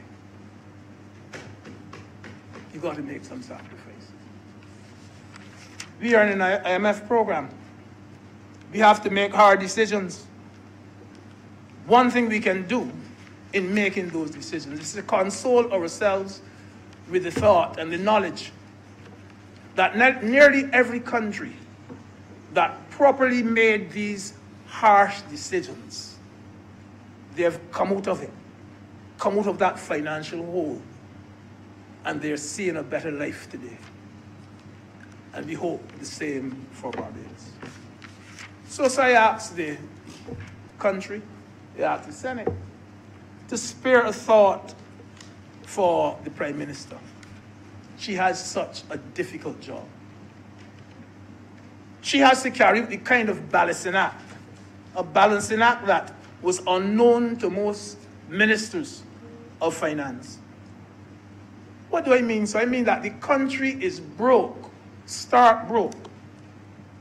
And she can't press a button like on a microwave or something and put it on pause. She can't do that. She has to raise revenue to keep the country running. But she has to. She can't raise taxes. You know, because the country overtaxed already. There's a balancing act that she has to perform. All of us know, for instance, that head for head, Jamaica would have most, Trinidad would have more, but head for head, we have the largest public sector workforce in the Caribbean. IMF says it's too large. We all know it's too large. But anytime that you are going to correct this position, anytime you do it, you hear people saying, what a heartless and a spiteful finance minister she is. Spare a thought for the Prime Minister. You see, her problem in this particular budget, sir, was difficult. She had to be saying to herself, how much can I adjust? What can I attempt? Because she doesn't want to dig a deeper well for herself. You know, I was so surprised that she could still find it possible to do giveaways in this budget. I was so surprised that she could still find it possible to do a couple of giveaways. Because there are still dangers around. The dangers are not yet past. And she still has to be cautious about what she does. And she did some things that most ministers of finance perhaps would not even think about doing. When I heard her say this, she said, nobody earning under $35,000 annually. And she's saying this, sir, at a time when government needs every cent. It needs money so bad. These harsh economic times, she says that nobody will be paying income taxes. They are one of the most, a certain area of raising revenue. Certain areas of raising revenue. I said to someone, I said that is either a stroke of genius or a stroke of madness. Stroke of genius or a stroke of madness. I didn't think you could be doing giveaways. Excuse me.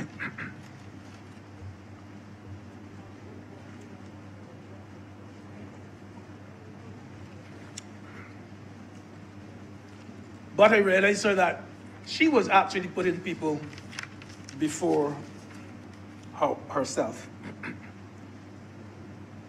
You know, there is a presumption that we can get out of the hole faster than we really can. We can't get out of this in a hurry. And for anyone who thinks that way, it is like a mother asking her little baby to run before it can even creep. We have to keep telling people, letting them know that this country is not yet out of the woods. It is not a 6 months or even a 10-month thing. We have a long, long road to travel. And the notion that we are out of the woods already is so dangerous. This recovery, sir, is not fast food. It is not 2020 cricket. We are simply now laying the groundwork for recovery. Of recovery. And some of us are asking that we do too much too soon. And we cannot afford to be extravagant at this time, sir. We just cannot afford it. You know, sir, we have been able to bring some closure, at least it is in sight, to that CLICO fiasco. And CLICO, sir, as you well know, is not a government department. And we've been able to bring, and not a fella in get locked up. Not a fella in get locked up for CLICO. And we've been able to put a handle on it. We have arranged, we are undertaking to repay the policyholders. One government, sir, committed to pay and promised year after year that they were going to pay, and they never did. We promised to pay in the morning, and I know that we will pay by evening.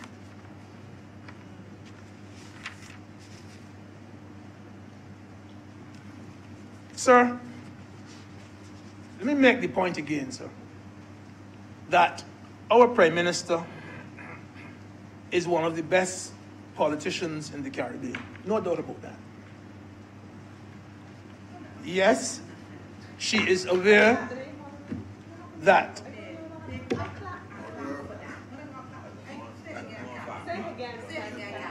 I said and I will repeat that our Prime Minister is one of the best politicians in the Caribbean.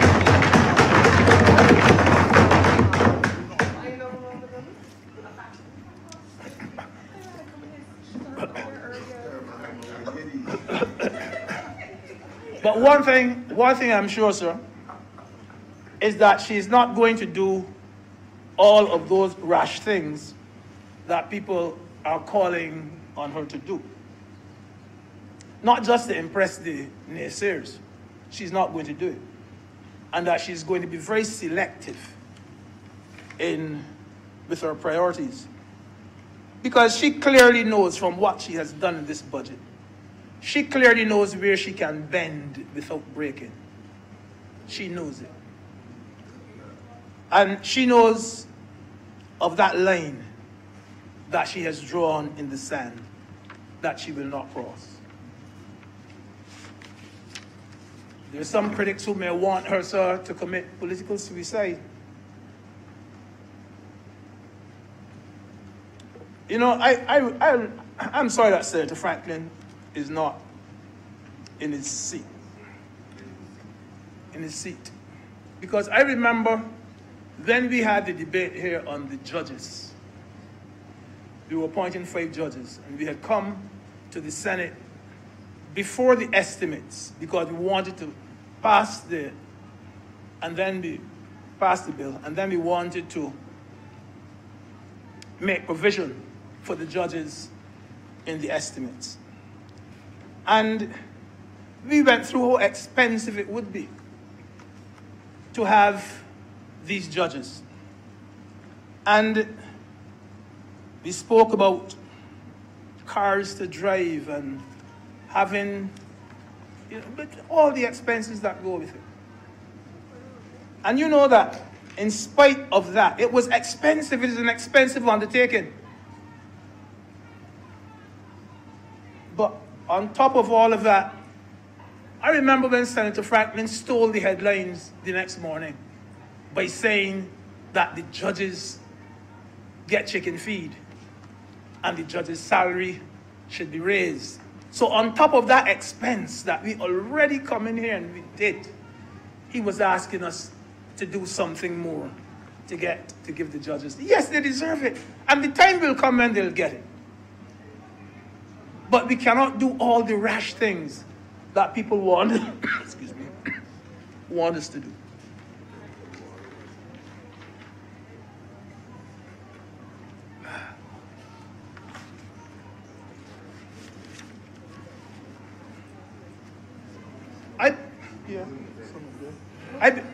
I believe, sir, that the reason for all of this is that there are certain optics in Barbados now that give the impression of a recovery.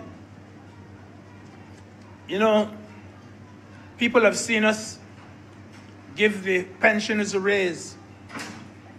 They've seen us start paying back. You could say paying back. Because we had stopped. Tuition fees at university. We have increased the welfare grant. They've seen Ross University come to Barbados. And Coiman Hardware. The trust loans are being made available to these entrepreneurs. They've noted we've been upgraded. We've bought some garbage trucks.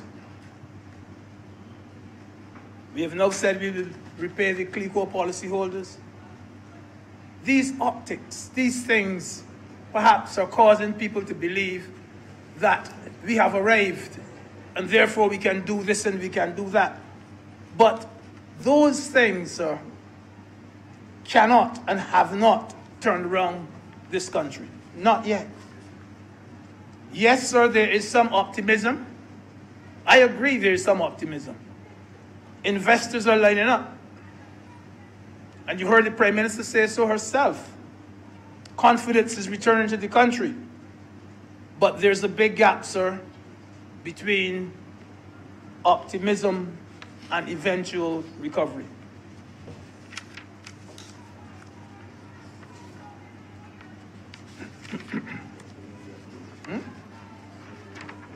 Yeah, I don't know what it is.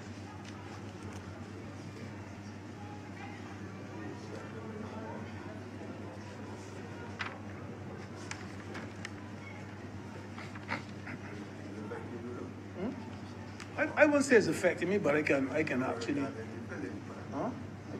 actually hear it. But I don't think it's actually affecting me. It's just that. I'm going to wind up though, sir, because I'm not going to speak about the sandals and everything. Push those, huh? Yes, sir? Hi. Mr. I have a question here that I asked. And the question is this.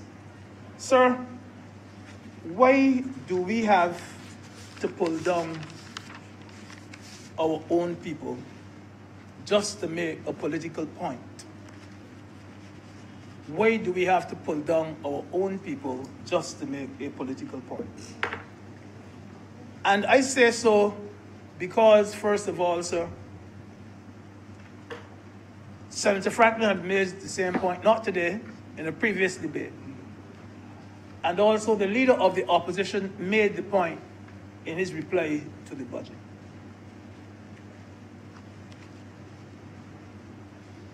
So we have at the World Bank, at the ILO, in the top international organizations of this world, top Barbadians. In fact, sir, I'll tell you a little episode. When I first went to the ILO, it was about 1995. And I remember an evening it was about the same time, 6 o'clock. I was coming out of the ILO office.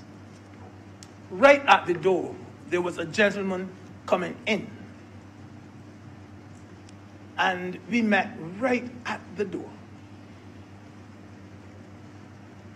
We looked at each other.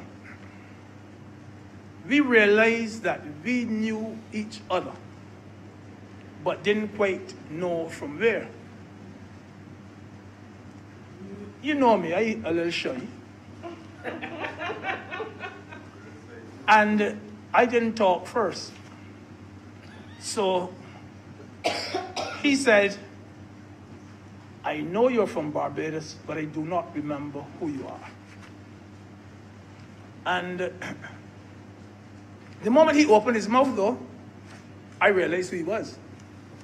And so then I told him, he said, yes, you are. And then he gave me an incident and said, I remember the day when, and he went on. And he turned around. No, I was going to walk. I always walk from the ILO office to the hotel that I stayed at. That's about from here to Kensington. This man left and walked with me and talked right away down to my hotel. Then we stopped and he said, okay. And he came back. That man, sir, was someone you know very well. Sir William Douglas. Sir William Douglas was then the chairman of the experts of lawyers, legal experts to the ILO. That is where he was. All I am saying that to say is this, sir, that we have people who service the world. We have people who service the world. We have qualified Barbadians, sir, in our midst, who can work in any corner of the world and who can advise any government in the region and beyond. And let me say this now on the floor of the Senate. Clyde Maskell, Kevin Greenwich, and Avinash Prasad. There are 3 persons that I know who fall into that category. They can advise people anywhere. You want to tell me, sir, that they can advise the best, but we can't use them to advise us. We can't use them to help us at all. I am sure, sir, that if their opinion was sought by former Finance Minister Presinkler, they would have given it to. They would have given it to. Brought in someone or someones to give us this advice from the Iberian Peninsula, from Scandinavia, from wherever. I know who would be the first person to say, and we had the people, but here, when we use it, you're all gone and bring people now to advise it. But we use people from here that we know capable. And you know that people criticize them and ridicule them and make a mockery of them and call them Ernie and Bert as though they were the scum of the earth. No respect for them whatsoever. Sir, I say to this Senate, it is much easier to be critical than to be correct. Much easier to be critical than to be correct. Sir, I say to this Senate that what Paul says of Peter tells us more about Paul than about Peter.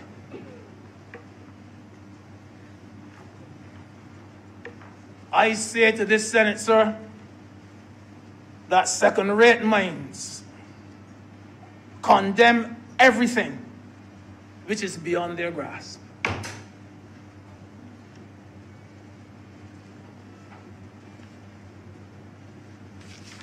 Sir, the opposition, they know that consultants do not come cheaply. They know that a free consultant is worse than a cheap one. They know that. I'm sorry that Senator Franklin is not in his seat. But on at least 4 occasions in this Senate, I have heard him say, I am willing to give this government my advice for free. I have heard him say that.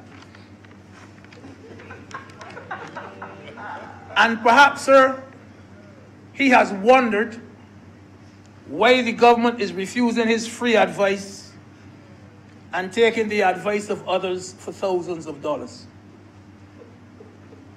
I asked Senator Franklin one thing. You are willing to give the government free advice on what? That's all I asked. On what? On what? But you know, the Prime Minister answered that question better than any of us could. You know what was her answer and how she answered it? These are her exact words right here. You do not bring a butcher to do a surgeon's job.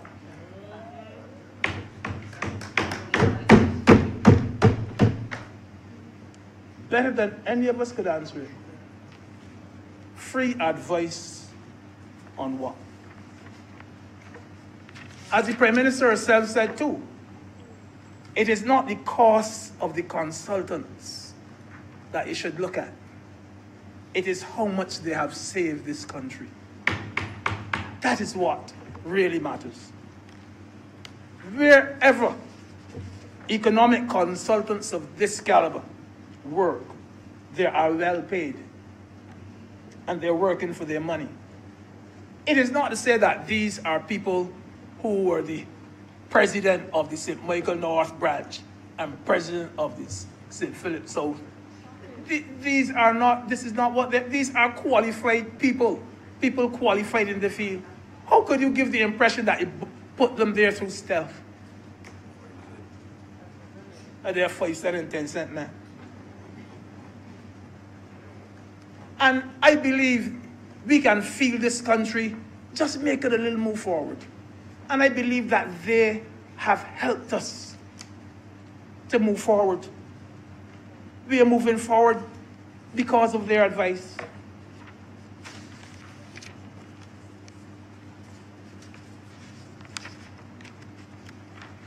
Sir, I didn't talk for now yet. I better not wait yet. No. Sir, there is a commercial aspect to things like bus fares. And when we are looking at bus fares and so on, let us look at, just compare it with something else. Look at airfare, for instance, plane fares. And I remember when you could go to Miami for maybe $300 or $400. And you know, only 2 days ago, I said I wanted to go to Miami around Easter. And the girl told me $2,600. You could imagine that. Now, you see, we are not going to talk about the airfares, but because this is something to do with the government, we want it to look like the worst thing, $3.50. Worst thing in the world. I remember as a young teacher going with a group of fellas to watch cricket. I think Senator McConney's father might have been one of the people with us. And we were paying something like $5 to go in to see cricket. You know, the cheapest at Kensington now you could watch cricket for is about $75. The bus fares, you know, to move to $3.50. We had a lot of criticism. A lot of criticism. And you know, when you calculate the economic cost and the true worth, the true value of a trip on a transport board bus by a commuter, it works out to $5.40. $5.40. No, that trip, you don't wear to wear. Because, let me tell you why you don't wear to wear. Because in Miami, I take a bus and I go from the hotel straight down a straight road, Bram. And it gets me there in about 5-10 minutes. And I pay $2.25. That's $4.50 Barbados. The bus fare that we have here, all that happened is that successive governments, successive administrations were too scared to increase the bus fare. But we knew all along that it should have been increased. It had to happen sometime. And we were bold enough to take the step. We're being criticized for it. But we have to realize that the transport board has to buy buses, has to pay drivers. They got to put in diesel. They got to put in oil. They got to buy tires. They got to pay mechanics. They got to pay the people in the office. They got to pay insurance. All of these overheads. Yes. But, and remember too that the pensioners, the policemen, and the school children, they are still traveling on the buses free of cost. Now, I would think though, and I agree with Senator Nurse, that on the heels of this increase, that the transport board has to move with some haste to arrange for the weekly or the monthly, whatever, the purchases of tickets and passes and transfers, so that the people can pay in advance for these passes and so on. Overseas, if you watch people get into bus overseas, every man jack, I had hardly ever see people, except myself and maybe some other body from the Caribbean, use money. You get it, ping, they just ping, and they just have a little card, and every one of them goes through. Every one. So I think that sooner or later too, that most of our transport on the buses are going to be no money kind of transport, where you would have bought the tickets beforehand, as the Prime Minister says, and you would have a reduction in the cost. And I think it's a good idea. I remember as a schoolboy, I used to have to go to the transport board every single Friday evening, because we used to go to school with bus tickets.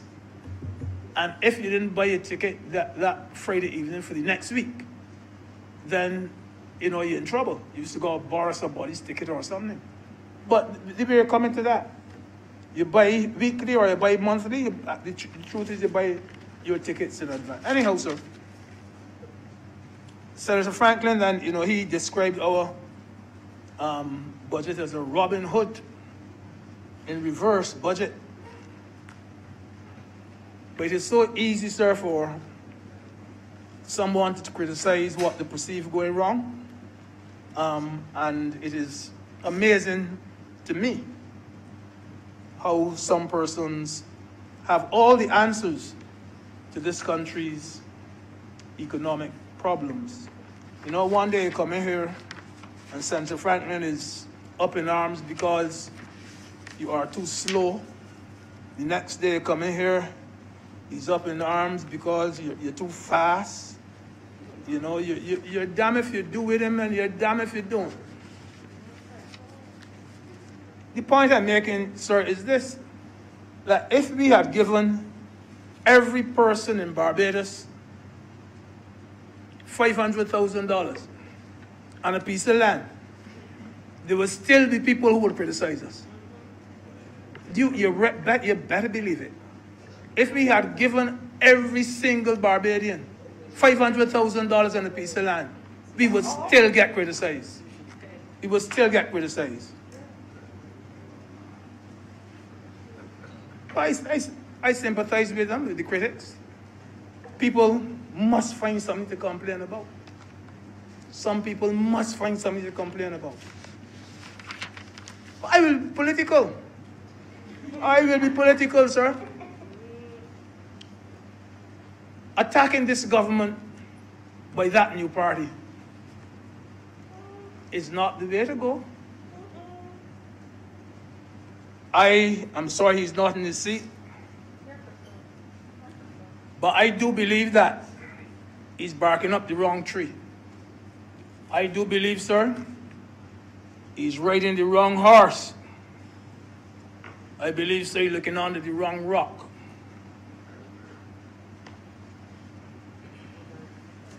Because the formation of that new party, sir, is not designed to destroy this political segment to which I belong, to which we belong, because we know that we are relevant. In fact, we are very, very relevant.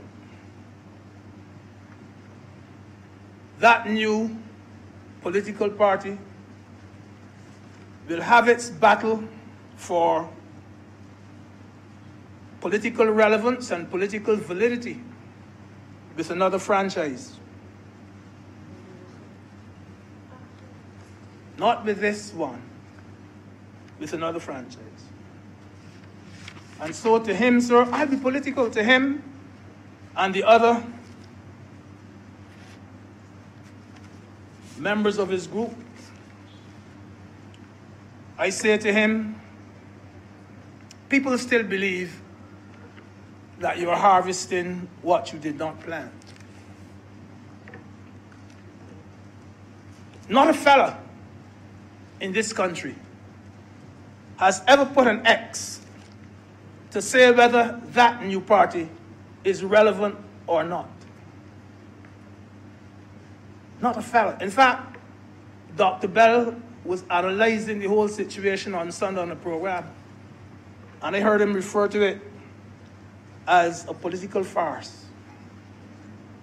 Because the country has already spoken to the relevance of the third parties. Some of them got 50 votes when you add them up, 100 votes. So at least they can say they have a small base, and they know what their base is and where it is. But it is indeed very strange, because you have a political party now, so you can go out to take political licks.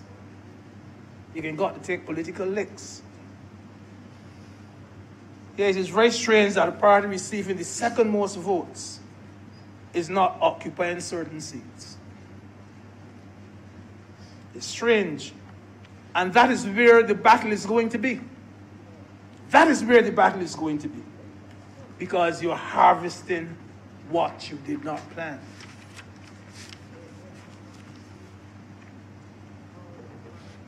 I'm a politician, you know, and a Sunday school teacher.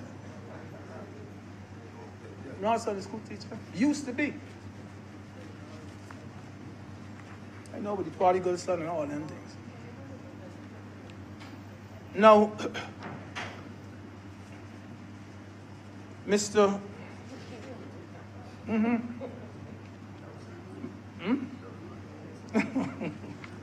That's right.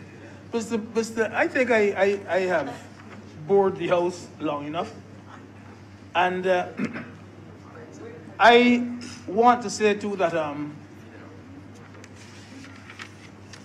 having listened to the presentation of the Minister of Finance, the Prime Minister, I remained very convinced, sir, at the end of her presentation, that the Barbadian people did not lose faith in their country.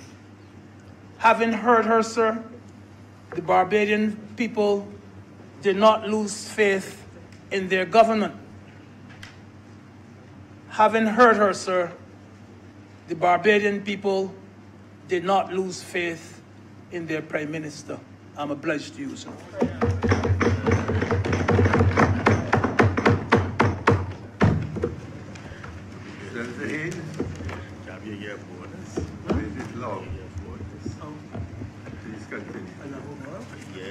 Mr. President, I thank you this evening for the opportunity to rise to lend my voice in support of these estimates.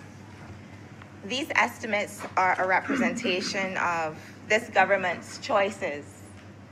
These estimates are a representation of this government's overarching priorities. And these estimates seek to explain to the people of Barbados what their government plans to do with their money. This government's first debate of the estimates in the other place was not just big on style, it was big on substance, much like myself, based on what people say on social media.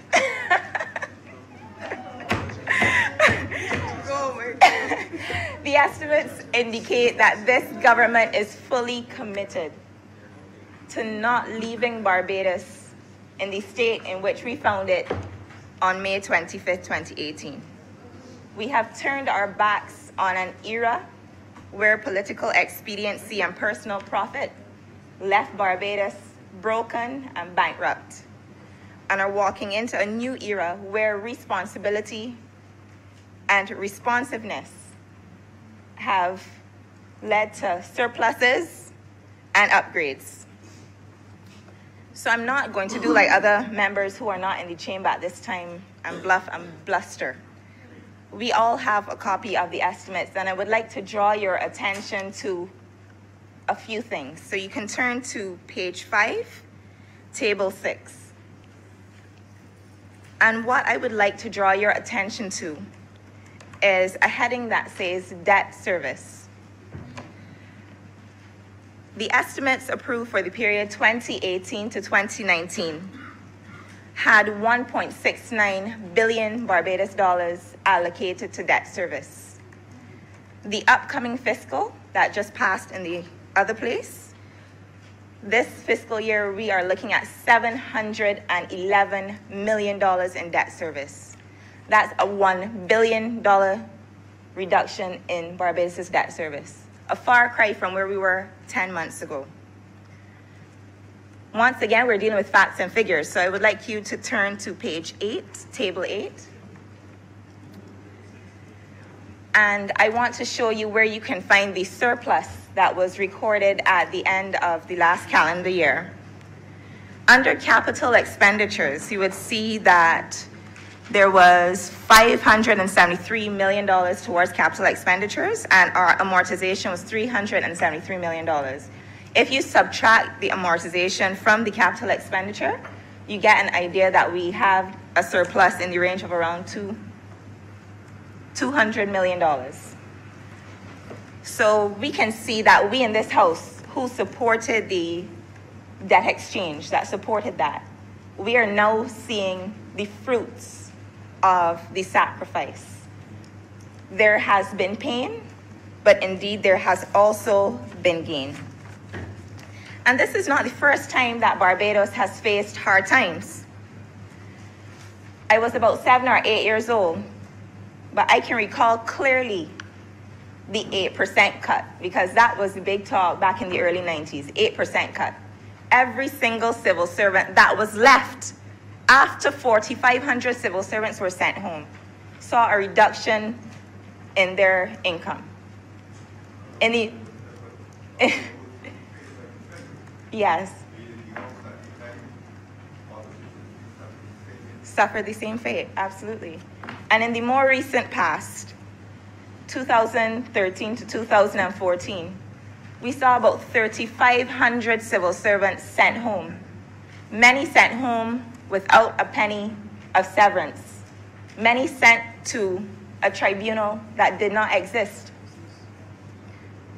This is the first time that Barbados has faced a national crisis, a far greater scale, one could argue, than happened in the early 90s or even 5 years ago. Yet, our leadership made the careful decision that the workers of Barbados should not shoulder the brunt of the burden. So once again, we're still dealing with facts and figures. We're still on table 8. I will draw your attention to the section that says personal emoluments.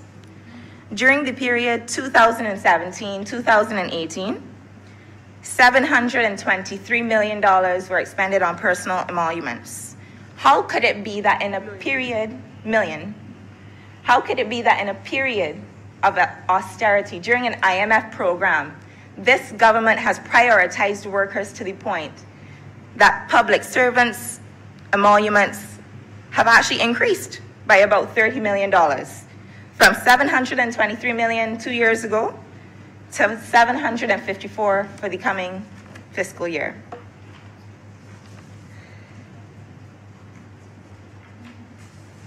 Unlike the two examples that I had previously shared, it is clear that we had made a decision that the burden must be shared. Labor cannot carry the entire burden.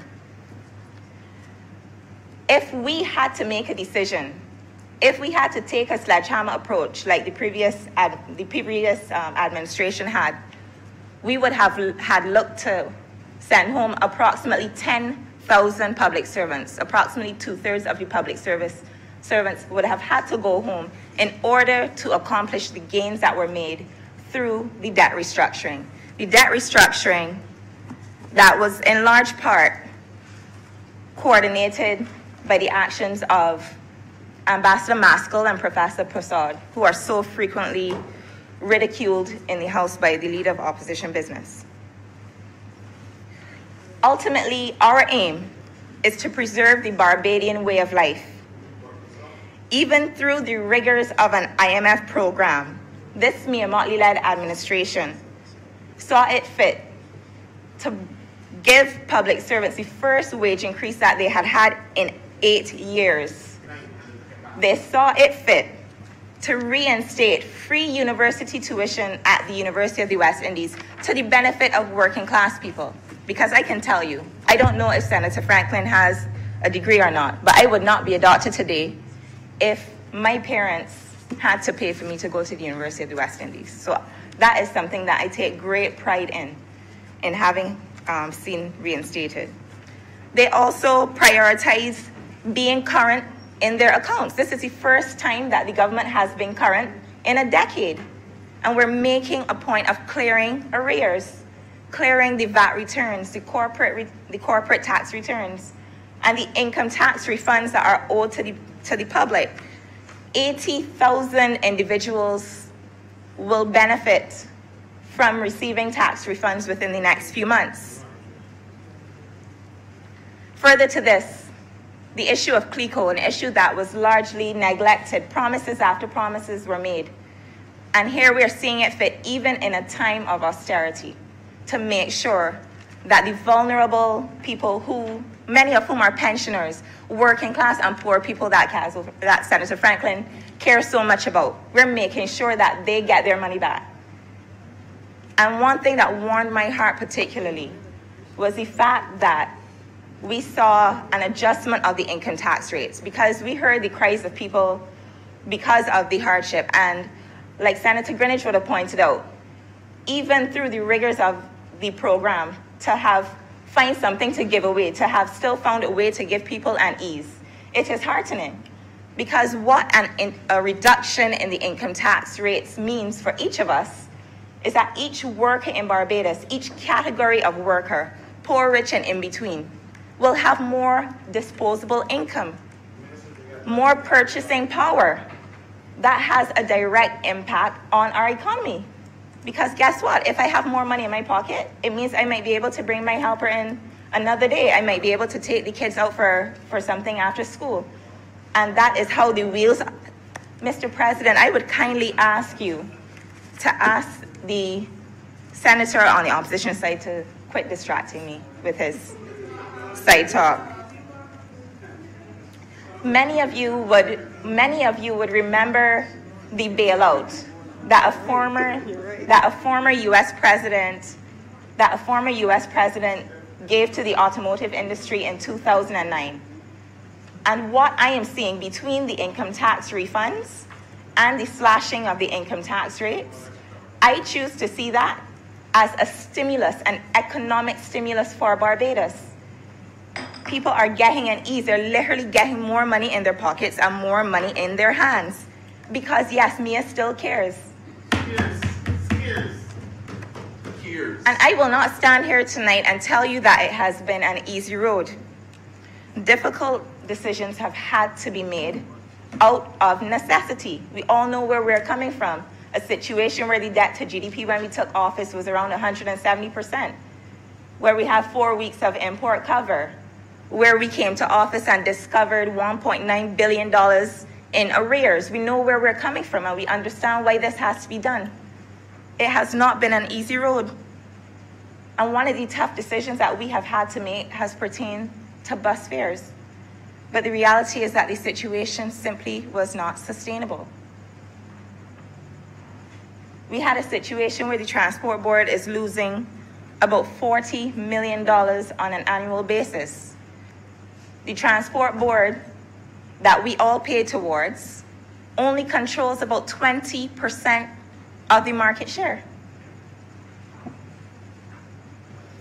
And as Senator Greenidge would have indicated, the economic cost of a bus ride is around $5.40 when you factor in the cost of fuel, the cost of repairs, the cost of labor. So even through the increase in bus fares, we actually are still shouldering a lot of the brunt of the cost. It is still heavily subsidized. 48% of the commuters taking the Transport Board buses are school children, the elderly, and welfare recipients. That basically means that around 1 in 2 people taking the bus are still going to be paid for by the government. So to say that we haven't looked after poor people or don't care for poor people actually is a bit disingenuous, because the most vulnerable, we have made sure to protect them through the safety net, even through the reverse tax credits. The upper limit for the reverse tax credit before was $18,000. We have now done it so that anyone making under $25,000 or less a year will benefit from a reverse tax credit. Further to that, the previous administration had slashed the reverse tax credit down to $650. We put it back up at $1,300 because Mia still cares.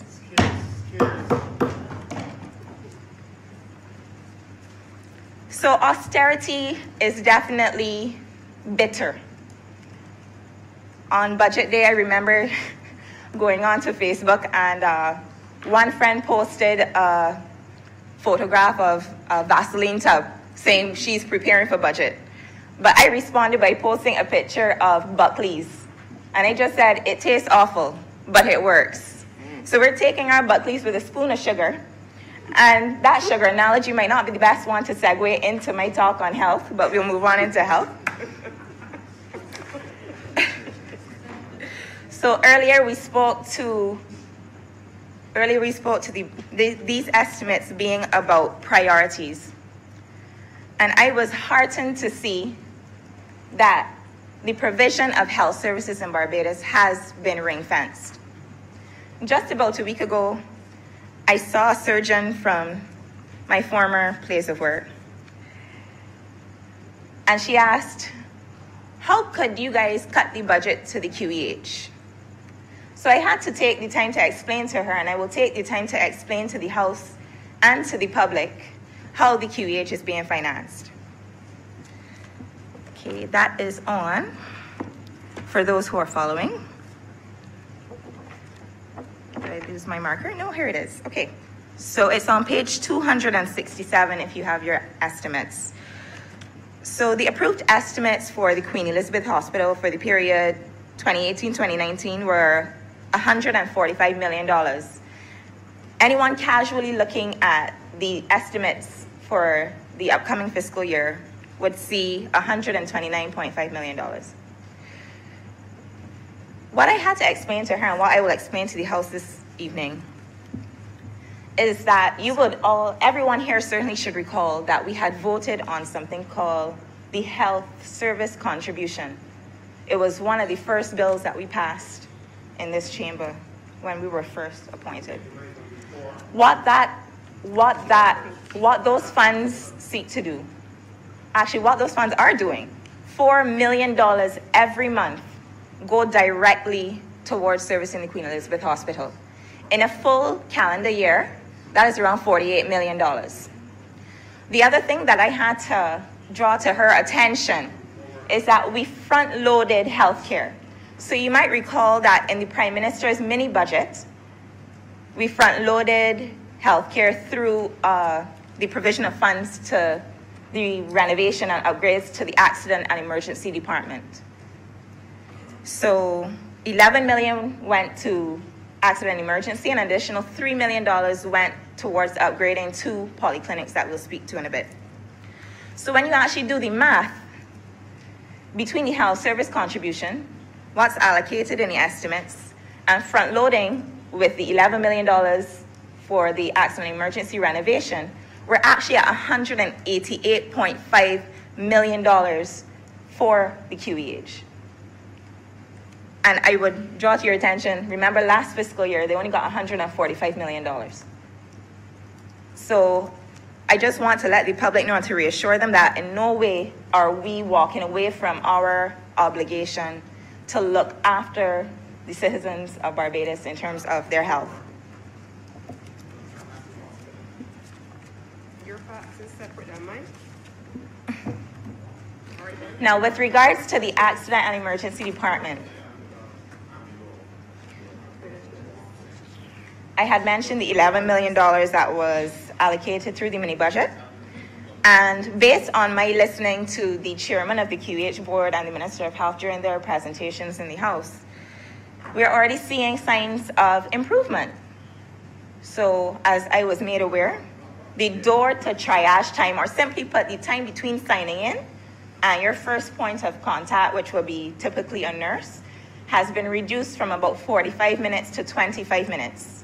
And I had the unfortunate experience recently of having to go to A&E with a relative, and I could attest to it. And I actually posted it on my Facebook saying that I was actually blown away by how quickly and efficiently we were dealt with, and with the level of communication that we had received through the patient advocates and so on. The other thing is that I want to draw to your attention, Mr. President. The other thing that I would like to draw to your attention is that rather than having a nurse-based triage system, we now have a physician-based triage system, which is really the standard of care. So if you're having, let's say, a heart attack, the level of clinical acumen would be of a certain level that we can pick it up a bit earlier if you're dealing with a physician at the point of entry, as opposed to dealing with, as good as our nurses are, than dealing with a nurse. From June 1st of this year, it is expected that the 24-hour service will commence at 2 polyclinics, namely the Winston Scott Polyclinic and the David Thompson Polyclinic.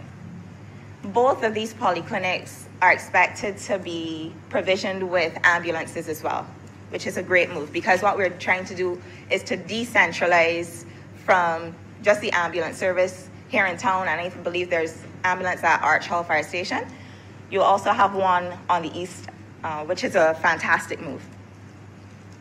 So we will take a look now at what we are doing for the polyclinics.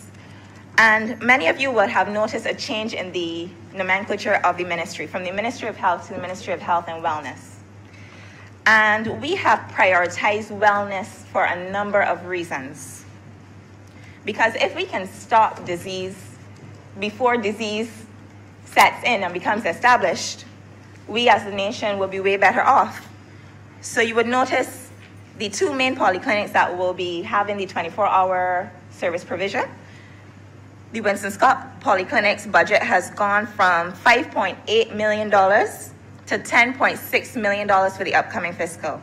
The David Thompson Polyclinic, its estimates have, the approved estimates from 2018-2019 were $2.1 million. It's gone up to $3.6. And across the board, all of the polyclinics will be benefiting from an increased level of funding. We also have heard of the intention to increase the number of what you would call community health nurses. So basically, they will be able to go into the community, see shut-ins, see the elderly, the kind of people who might have a bad foot and stay home and let it fester and then show up in the ER in extremis. These are the things that we're trying to avoid by dealing with the issues frontally. Senator Franklin made reference to care for the elderly. It almost sounded, I'm hoping that I'm wrong, but it almost sounded like he was attempting to justify the elderly being left in the QEH. I can tell you, my twin sister worked in A&E for almost 4 years. And a couple of trends were noticed. Yes. He had seen my sister at one point. A couple of trends were noticed. We would see upticks in the elderly being dropped off around crop over and around Christmas time. So yes, there are cases where you're having a challenge with a mother, father, aunt, uncle with dementia, or who has a condition that you simply can't manage. But then there are other cases where people are perfectly fine to go back home and to function. And many times your relatives at home are benefiting from their NIS and their pensions while they're not there. And it's not fair, because at the end of the day, the Queen Elizabeth Hospital is a tertiary care facility. The cost of maintaining a patient in a tertiary care bed for a year is $308,000. There's no way that we can justify. There's no way that we can justify it. So what this Minister of Health and Wellness has sought to do, he had spoken to in his presentation to the fact that they actually have an ongoing program with the Barbados Defense Force, utilizing funds that were donated through philanthropic agencies. They have already renovated 2 wards at the geriatric hospital. And the government is really putting its money where its mouth is as far as care for the elderly goes. Page 275 of the estimates, we're looking at the funding for the geriatric hospital. A $700,000 increase in the geriatric hospital's budget. $600,000 budget increase for the St. Philip District Hospital. The Gordon Cummins District Hospital is getting $120,000 increase in its budget. So truly, we can see that our priorities are in the right places. We're looking after the elderly. We've ring-fenced education. We've ring-fenced healthcare. Every Bajan is going home with more money in their pocket because of the reduction of the income tax rates.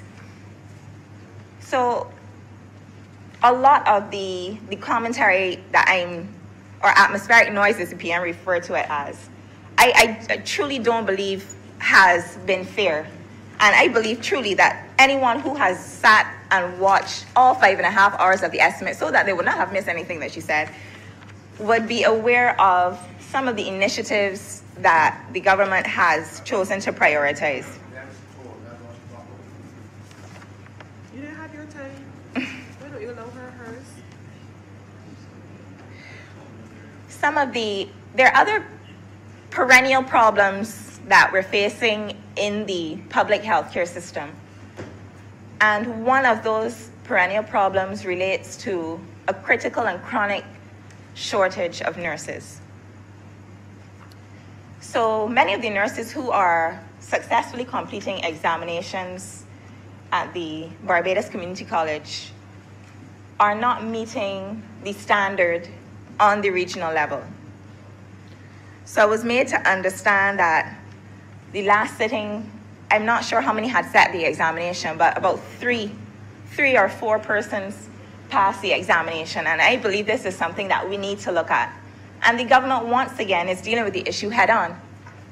PM had made reference to the fact that a sister university of Ross University, which has a nursing school, is going to look into training and retraining even some that would have gone through the 3-year program and perhaps wouldn't have passed the regional exam, to get them to a level. And we're going to try to get those young women and young men to the point where they can go out into the communities, because as we said, the priority is on wellness, keeping people from getting sick to start with.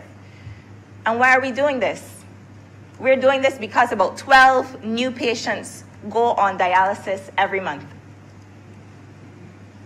We are doing this because a Barbadian has a 37% chance of dying from a heart attack or a stroke, when the international standard is around 8%. We have a problem. We are doing this because currently 1 in 4 adult Barbadians suffers with a chronic non-communicable disease. That would be diabetes, hypertension, certain cancers, and so on. And by 2025, it is expected that 1 in 3 of us will have a chronic non-communicable disease. And these things don't happen overnight. Chronic non-communicable diseases are directly related to our lifestyle, the things that we eat. Sauce and pie, and I will say it again in this chamber. The things that we are drinking.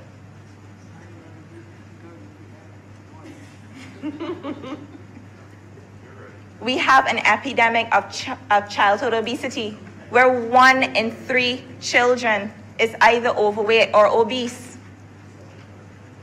We are setting them up to fail. We are literally dooming them.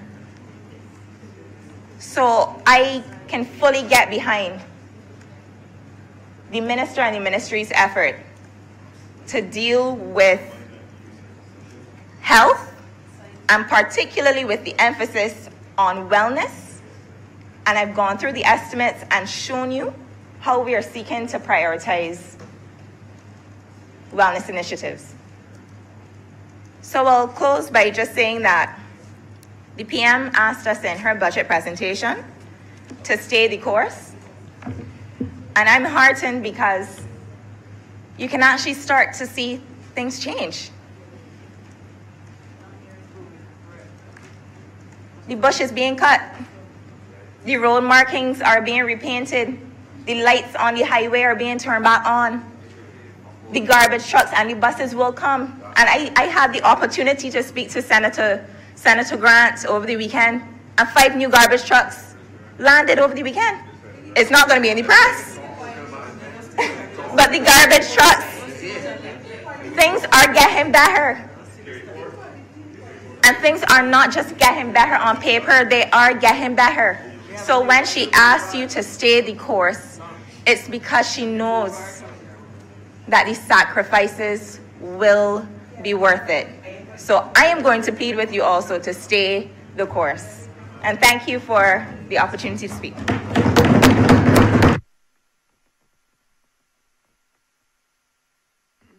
Mr. President, this brings us to the end of today's business. I want to move that this sitting be suspended until tomorrow at 10 a.m. and to remind members that suspension means that we start at 10 and there's no formalities. We just start at 10 a.m. tomorrow. Thank you. The question is that this session be suspended until 10 a.m. tomorrow. All honorable members in favor, please say aye. Against, please say no. We are now in suspension until tomorrow, 10 a.m. I told him tomorrow.